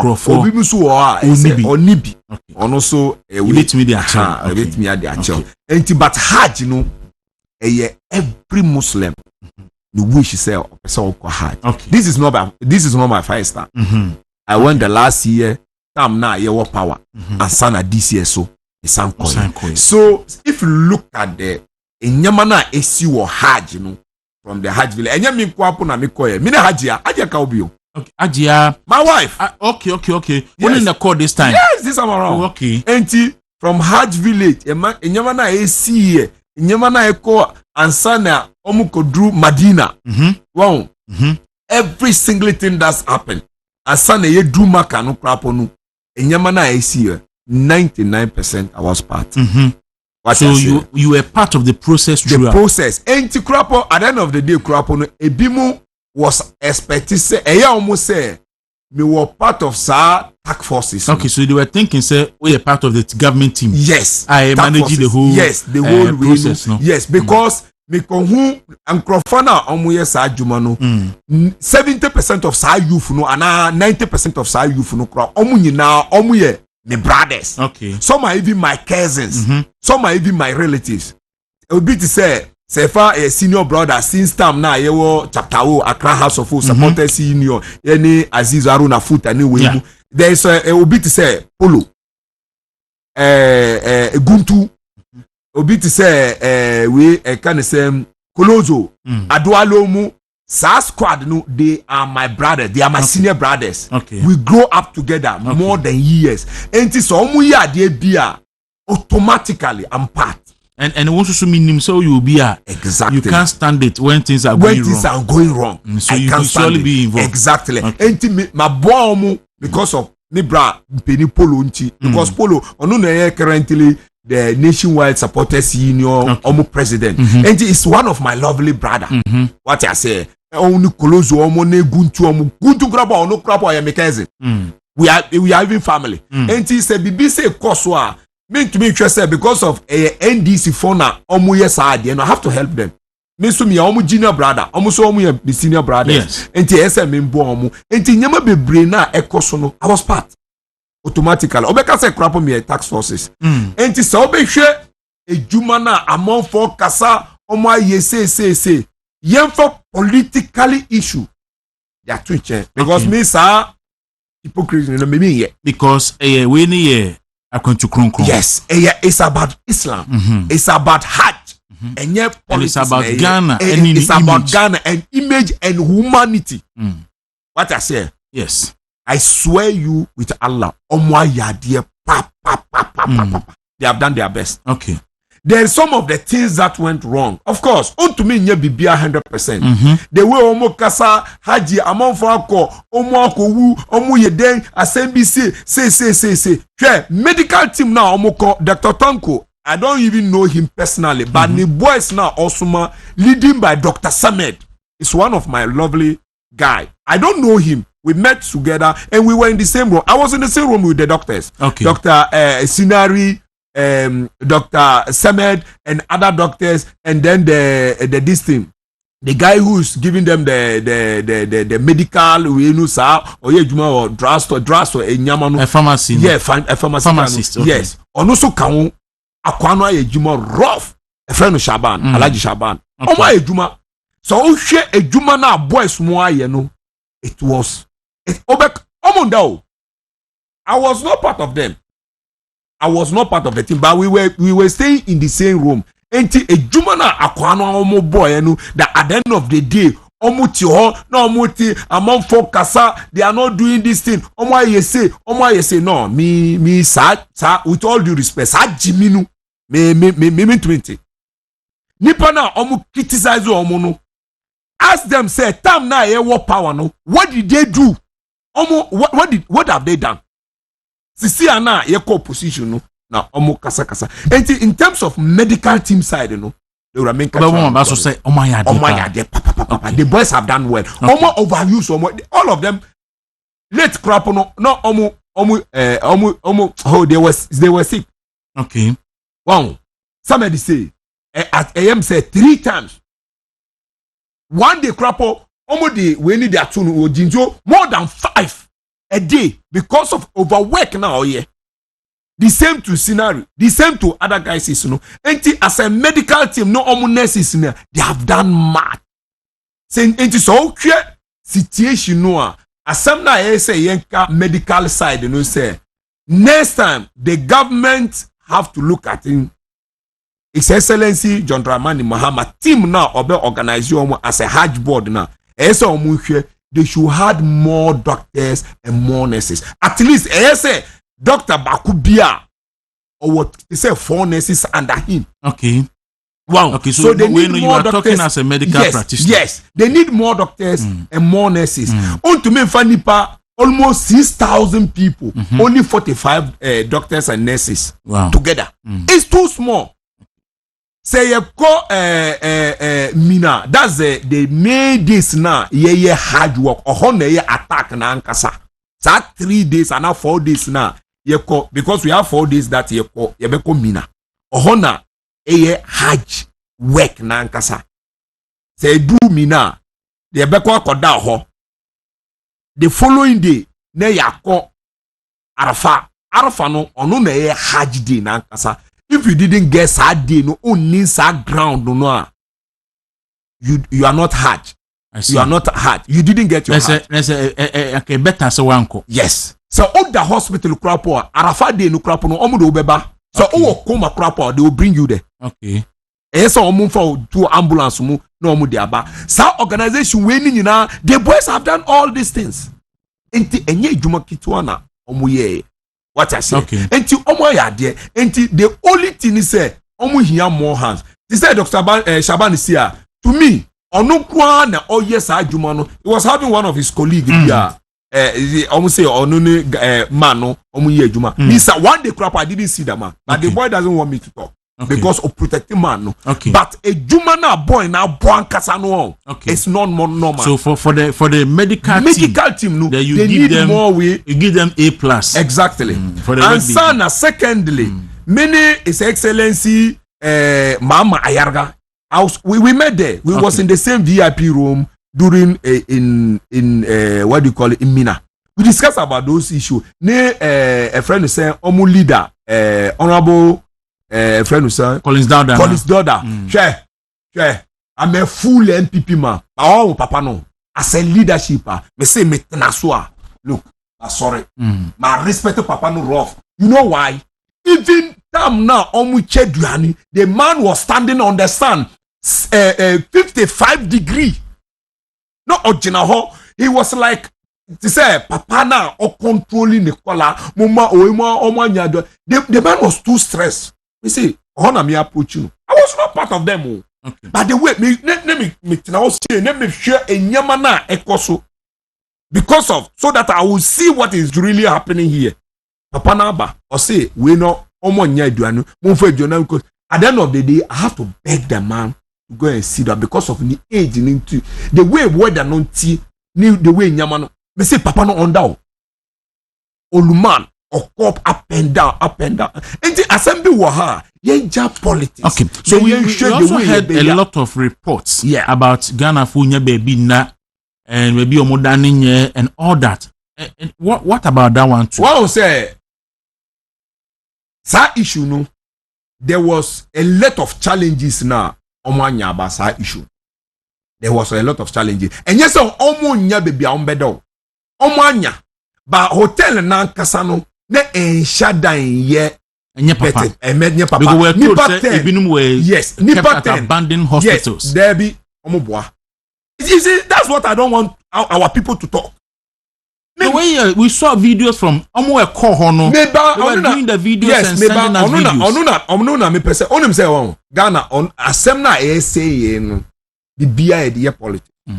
But I don't want us to be using our religious issues so now politics. Me say dey no me because me a full committed Muslim. That donations nyama me yen say we no e kan enti so obi ya anyama bia because of you just trying to find a mistakes for somebody ni nipa no so ya there me person me listen to me. The issue was that you're saying sika say Ghana obi atua asono da kono.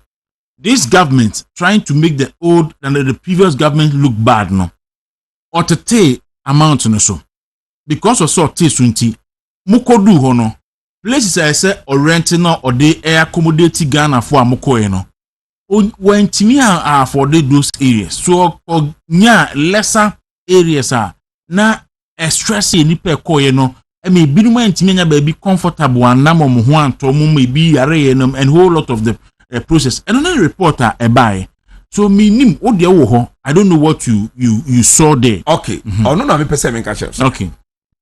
Time na I could do it on. I came even some few days. I am said 2 days before my wife because we didn't take the same flight. Okay. No asem na me come. Okay. Enti one say you could do it no. The issue that I only say the time now ansana Hajj for Bepano, the time was very little for them because Oma Bapa Wanana Hajj time no so organization no about to say Russian. Okay. What I say, yes, so you face this issue no 2016 and this for Oma 2017 and this for Oma last year. And I know the same thing that make sure say MPP for yeah. But if I have to be very honest to you, that issue no na ye kano. I would say sa hotels no. Omanya hotels nibi, but it's like about like nipa 10 bathroom back. And some of the tax sources here, I was part that the Polo was worried about that issue. You say, sa hotel no, omon canceling no omon go for hotel for front. And yes, because of your migrant in America say, asem na issue hono no. But at the end of the day, Obimu say almost still on better now.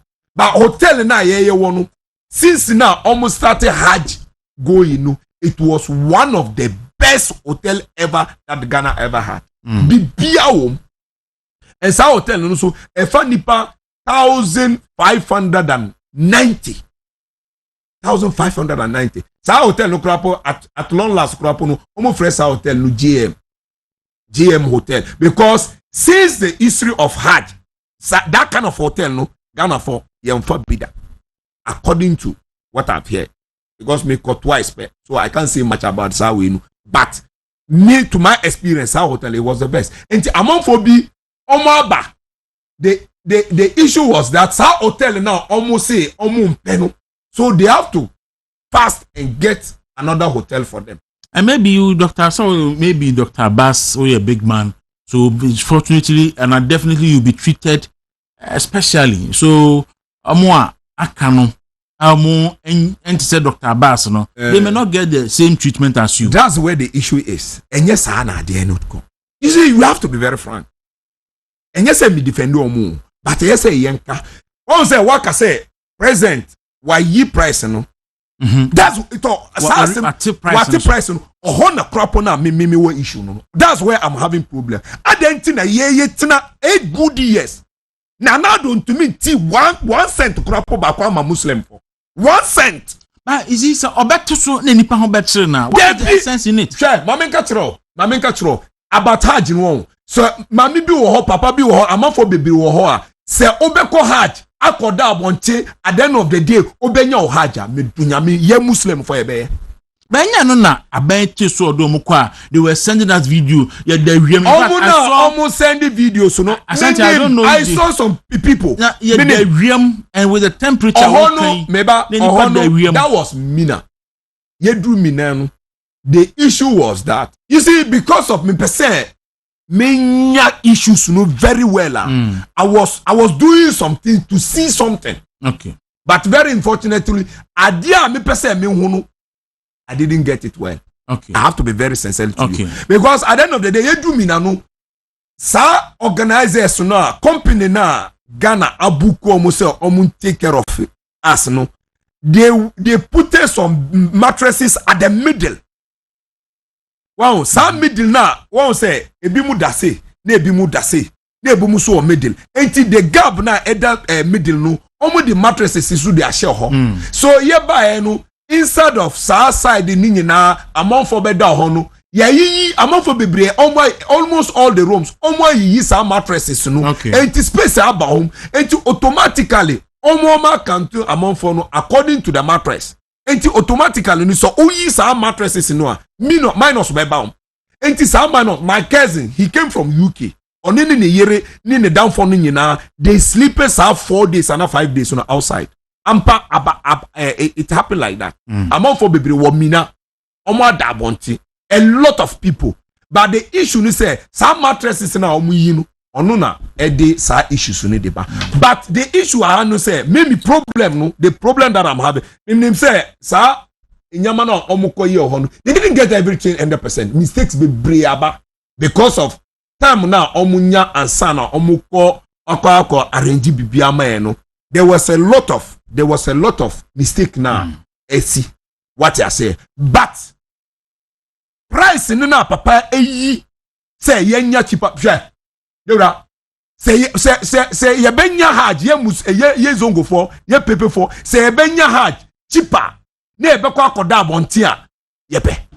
I see. Yes, enti oho na ye me problem no. Among for now omu kasa. Yes. Say adia biba enko ye esa obianka na adwen. Everybody have to esa obianka na adwen. But to me my experience no anka I wish say ye MPP na ye say ye yi surprises no. Yeah. And this for vice president they never have a vice president as a Muslim. The late Ali Muhammad the time or ye Muslimini did they reduce 1 cent of Hajj? Yeah. But you see, I'm tempted to you feed into the propaganda narrative of the NDC because all they wanted to do is to paint Dr. Mahmoud Bawumia as an insensitive person, and their argument was that Bawumia oye Kremunia oye vice president no ye NPP running presidential candidate no when wama Hajj boy demand Kremofon timi nko Hajj. Inti yabadia yen ye ba beteso. So for Bawumia to look bad. But at the end of the day, the treatment ye dema Hajj for under Ekufuado no any Bawumia no. And yet the same treatment na Hajj for no kunya under Mahama. Okay. Ohona asem no nyame nhyira pass me de pass wan kasa udi asem we di aba sisi na me beka asem. Anka omo pese Bawumia me bra Bawumia on deep power we a enyama bebre wo ho a eyese omo mpo ano anka omo yesa ade no me dunyame anka omo pese anka nanado pese Bawumia dani president amaye ye pepe for yesu yenya president first time in Ghana history anka sa ade na nanado ni ne krofo na omo aye no anka omo yesa ade no nya kamenti ase ha asem na make say hwe sa issue we I know say omo aka Bawumia ka asem we say Hajj fair no esa omontiso but nobody listen to him menim sa issue no because omo person omo send the image into they didn't do it. But Dr. Bass, finance minister menim issue where we discussed this issue already. Are you being serious about this? I'm very serious, bro. I'm very very serious. Asem na make no because of omo person yeah Bawumia on win na omo yes what do you mean? Hey for there's a lot of them because Hajj no a board say prices no omu yesu omu tisomai because of Bawumia at least kurapo the election year enyama bebre na ekosoro na amafo bebre a omu aye because of ye lose power no power we no enye enyama kito at the end of the day kurapo no sisi anaya eyewo opposition no none of them at the end kurapo affect omo anya omu sika omo koda baby ye na yebre sisi akropo no almost samba almost kasa say the MPP the Christian doesn't want a Muslim. Shebrana Champo and sana ebeba election way as a Greek minister all the farmers now almost vote to my almost 80 something 85% farmers now almost vote to my no o do almost the Akosha Alisa hotel say oh yeah farming dey mom omu fertilizer ne nyama na say o de mom ne nyama na sa also 1 month before election 1 month Keniforata finance minister masa asem bebre wo ha because of omu pese Bawumia winning tina omu yesa nyama no because anka omu pese Bawumia winner bra anka asa nyama bebre yeso ye bet me aye sa price sa okasa meba mami wie dawura sa okasa NDC are doing this for to affect us yes politically NDC for omu use sa strategy esa strategy nso na omu use ama I was a part of the youth now me Dr. Bass na ye bo juma zongo youth say ye nya omu vote but Dr. Bass so you are saying say yes Hajj fair na ye nyisu no yes enema Muslim for anto aba Bawumia ekao 99% ekao me say I'm one of the key member zongo youth ni zongo for na ye campaign I'm one of the key member omoaka issue way omoaka so when the MPP government was thinking about the welfare of Muslims at Hajj and putting proper planning and structures in place na omamu pay realistic tariffs no we say na kamo prefer say ye better so exactly people for sana yetie you have to deal with the people according to what they want so mo ko honam bebre kura na ya so mo prefer ça na me ka tro wu na mo kano people traveling here to Mecca because they want to die there me mami wa bomb pa esa say o person go watch my mother my late mother she paid every prayers say she want to go and die there enti amount photo ticket omo enya Ghana nkwa the whole world amount ticket say on person ko wu ho because me ankasa me Dr. Bass mepe say me ko wu haja obi abekasa akwa we because wu ha ko straight Dr. Bass some of us yes with different opinion and course, our opinion is that yes more Muslim for more MPP more especially na mwanye mwadwuma yi amwa Mahmoud Bawumia ama Mahmoud Bawumia enwini wozongo communities. How do you respond to that? Sa issue we no so oka sa asem no a ampa.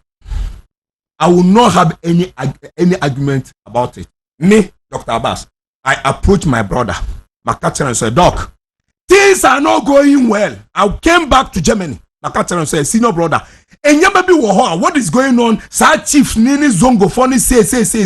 Our people, Sa Nipana Ghana Zongo Bibi sa for Baumia. Okay. Yeah, Bibi Zongo movement for Baumia. No, Zongo maybe Mirufi Omudi. Say Ben Abdallah is one of the leader of the radio. And this issue now SCM. Satam I approach doctor. Makatran say, senior brother, and yama be waha. Things are not going well. The grounds no enyemaye. And yes, sir, among for now, all this side Jumane de Moamuno, they are not doing well. But Omo Yomu Juma, but things fail. We need to push up. Ohona mefa side Jumano say, you fununi sawenu, I'll take care of that. Direct with my senior brother, His Excellency Dr. Mahmoud Baumia. Enti asemna okano, so okasa ye na ye Juma ye ya. Ampa about me person make a say Sa Hajj fair no, it was part of our big problem. Enti His Excellency John Drama, why you smart papa and this for? Enti see no instead of you criticize we have to look at the different level now. You bet me anya ye for people for back. Look, wow, you see, but the problem is there. You see, the challenge is that the problem is there. Now, no, me can't wait so, and I will say it again. Say, Dr. Baumia, omwa eye tribal and religious comments ni no. Eye muntina Baumia ebre. You don't you accept say muntina Baumia ebre because se mo sorita Baumia chi ekoto aba ema eye campaign mu odin ne mon krofo kasa ema mu to aba impo Baumia nya aba bia. And I don't think Senkophobia sorry I can't say maybe catch Dr. Baumiano. So don't you think to be unfair to blame Senkophobia, say Senkophobia were bemu na ampese beda? Don't you think to be unfair to do that? Debi asamna okase ye pepe fono say about Dr. Mahmoud Baumia or ye bra or ye nua or ye nipa. And yes say no matter which way, which angle bia, they support me. Dr. Abbas my year my best.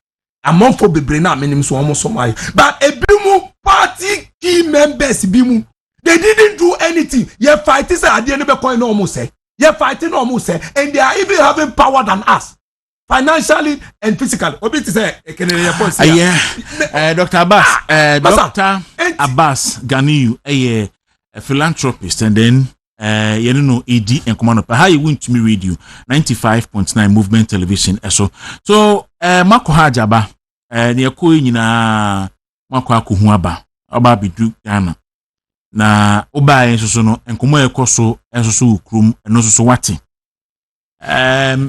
dien na catch your attention on all the discussions are ekoso e wo mind Ghana. Okay, one say enyama na sa tax forces for akoye wa Hajj.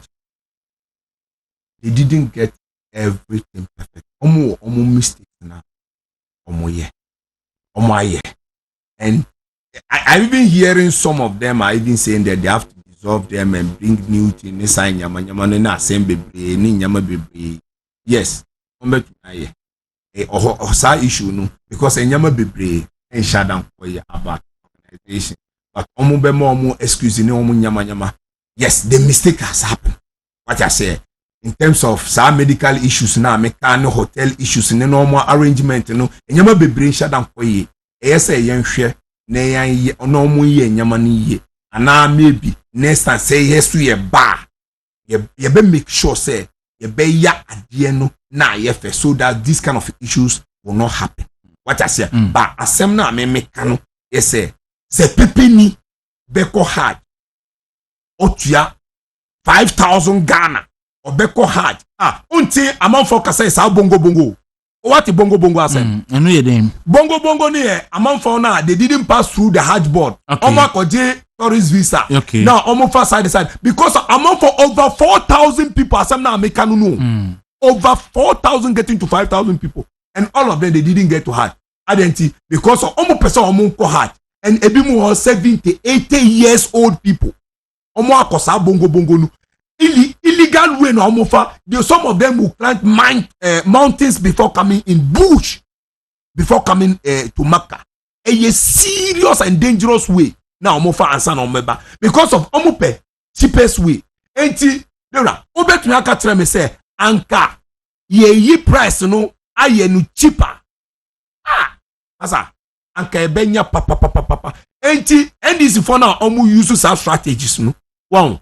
Omo use some strategies no. At the end of the day no enyama bebre na omo ye no enkoye ebimusa koye mo. They have done their best. But ye na ye say ye hwe the way ye be ya ne ya nya people for omo mind back the way ombe trust here. Ne se nyame ya aduma ye wini ye samba power na ye tumi nya omo vote.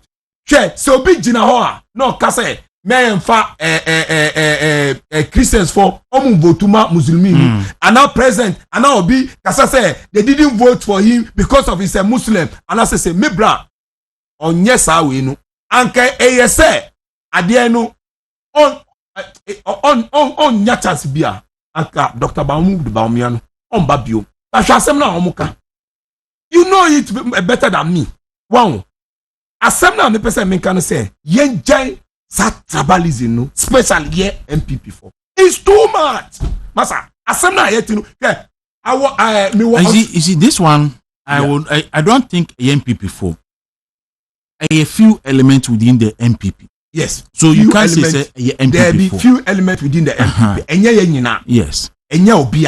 What I say, a few elements. But some element na omo kasa issues no. Omo voice no eko. And that's where we are having problem. What we say, there are asem na meka sisi ano. Enye say enyama na NDC for ye me support you and omo propaganda sana omo ye no me support you. The problem they say and so no ye bet me even better than them. Okay.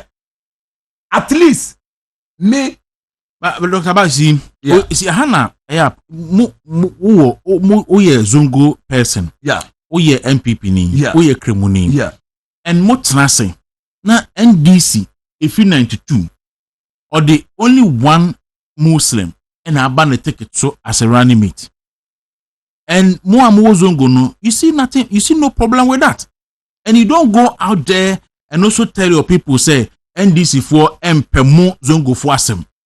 NPP in the first political party about Zongo Ministry, about Zongo Development Fund, and you don't go there to tell your people why NPP love Muslims. And from 92, every election NPP a Muslim person on a ticket.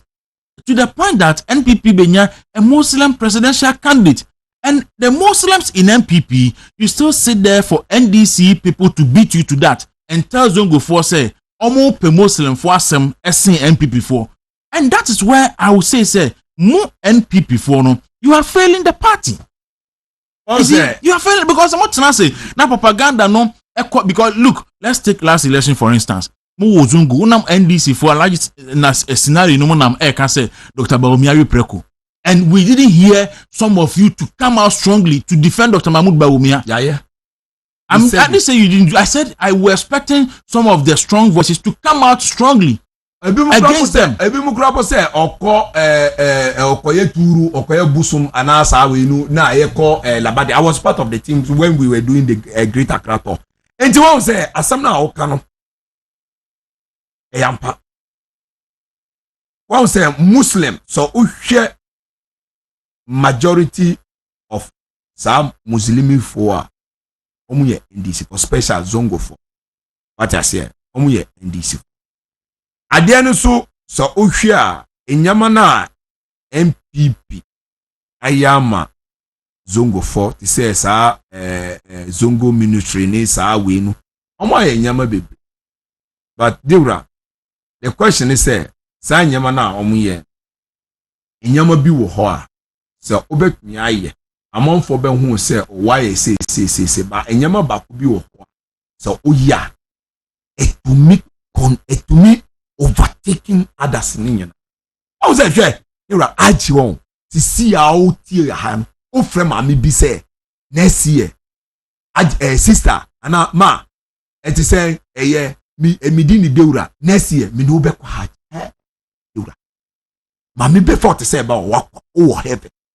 Because you people for Hajj issue need a different issues. So okay. Different issues. I hope say no this matter how be handled better. And no matter how you be ye jumano and say ye share side no. Ye to me consider say His Excellency Dr. Mahmoud Bawumia. What I say? Say last year ye the amount for be they are called Hajj. What I say? Ha. Enti se o yes ade no a otumi hwe enyama we the mappe people. But to say na wo kin enipa do say na momo mu hu say Dr. Mahmoud Bawumia ebo nkrofon ka do mo ko Hajj every year. Oh, omonim. Say so because it's enipa do say na momo mu hu ye. Because see krofo market come no atum, you are not selling the good messages. Propaganda e so mo counter. Mo nyahwe na mayet so mo the Zongos no ache NDC for and they run the Zongos as they want and aban bi any ho Zongo are benefited from sa aban CNPP aban. Look, Dr. Mahmoud Bawumia initiative there about 40 Marco Cuba Kosuya medicine and all that, and you are not able to propagate it. Omonim. You don't know how do you determine something? Because it doesn't reflect in the vote. Ono na make say Dura. I wasn't in town. Don't forget me shut down Ghana. But se me ba most of the time I've been coming to Ghana sad time na ejuma wo ho say e ba be bo juma na me baga. Enti so sad time no ono na make say I even said it to my brother. Say among for now omu yes campaign my no they are doing their best.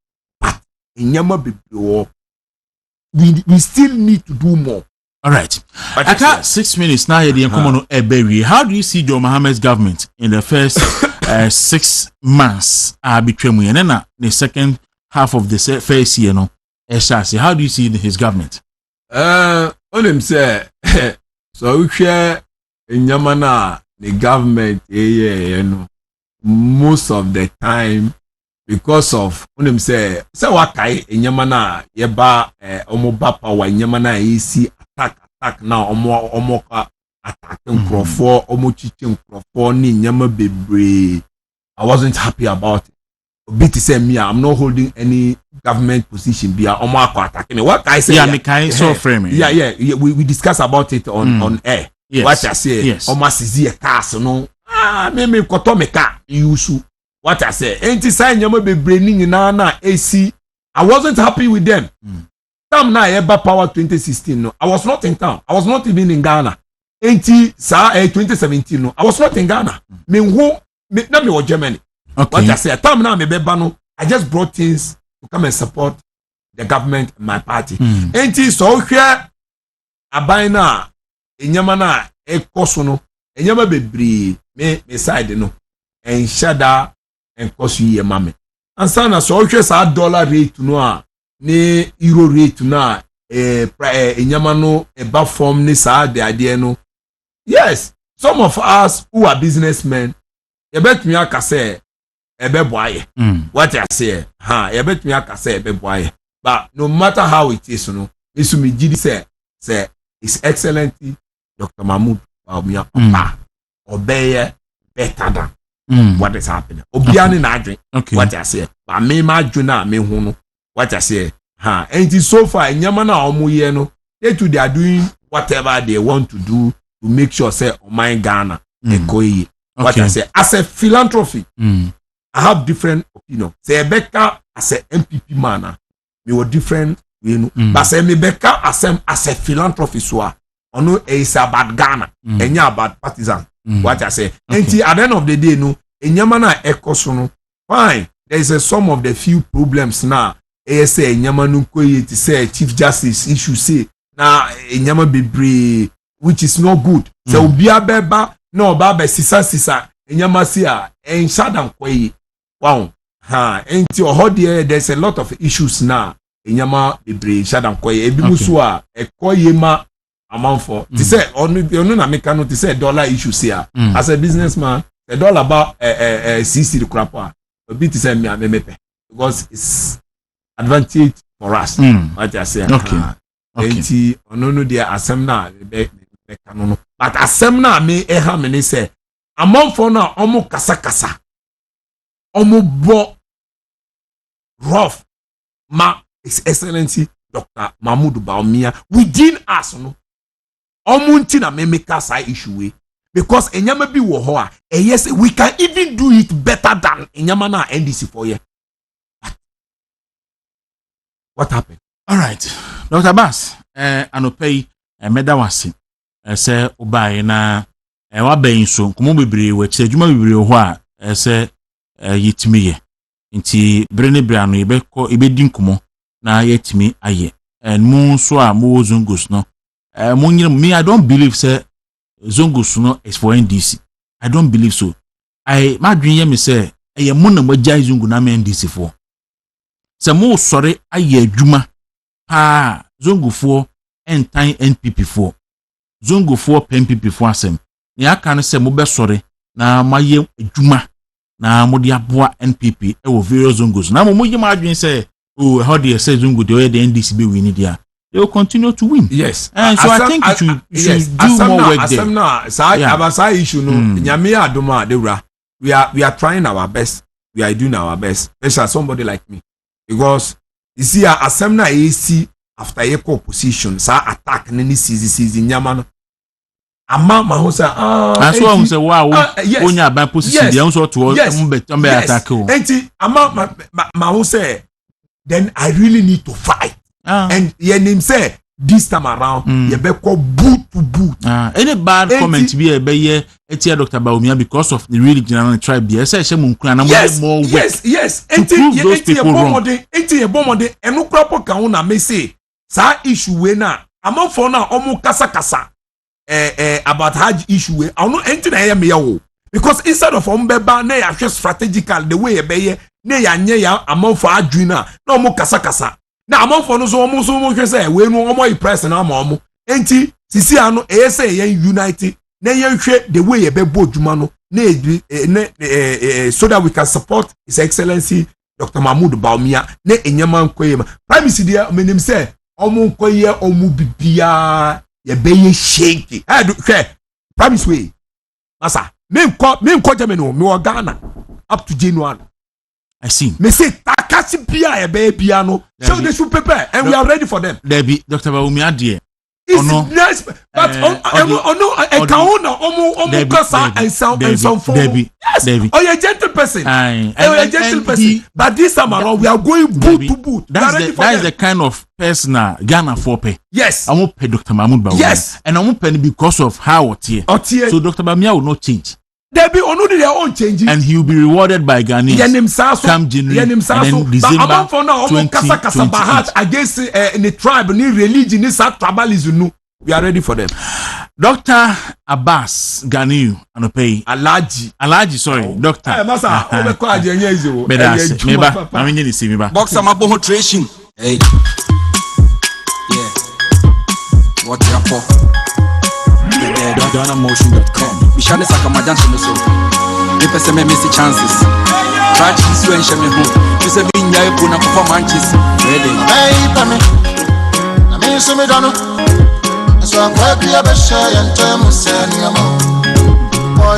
Alright, Awusia Anopei me di besi ha say me di ndi Kwaku dero yira Chris Joe Kwaku Anopei me da papa da sebre ni Godon ni team ni nyina so me da mase Eric Asante Martin Yima Cooking mu nyina so me da mo ase Kwame Jesse and the sports team will take over your TV, DJ Slighty will take over your radio on it. Yes.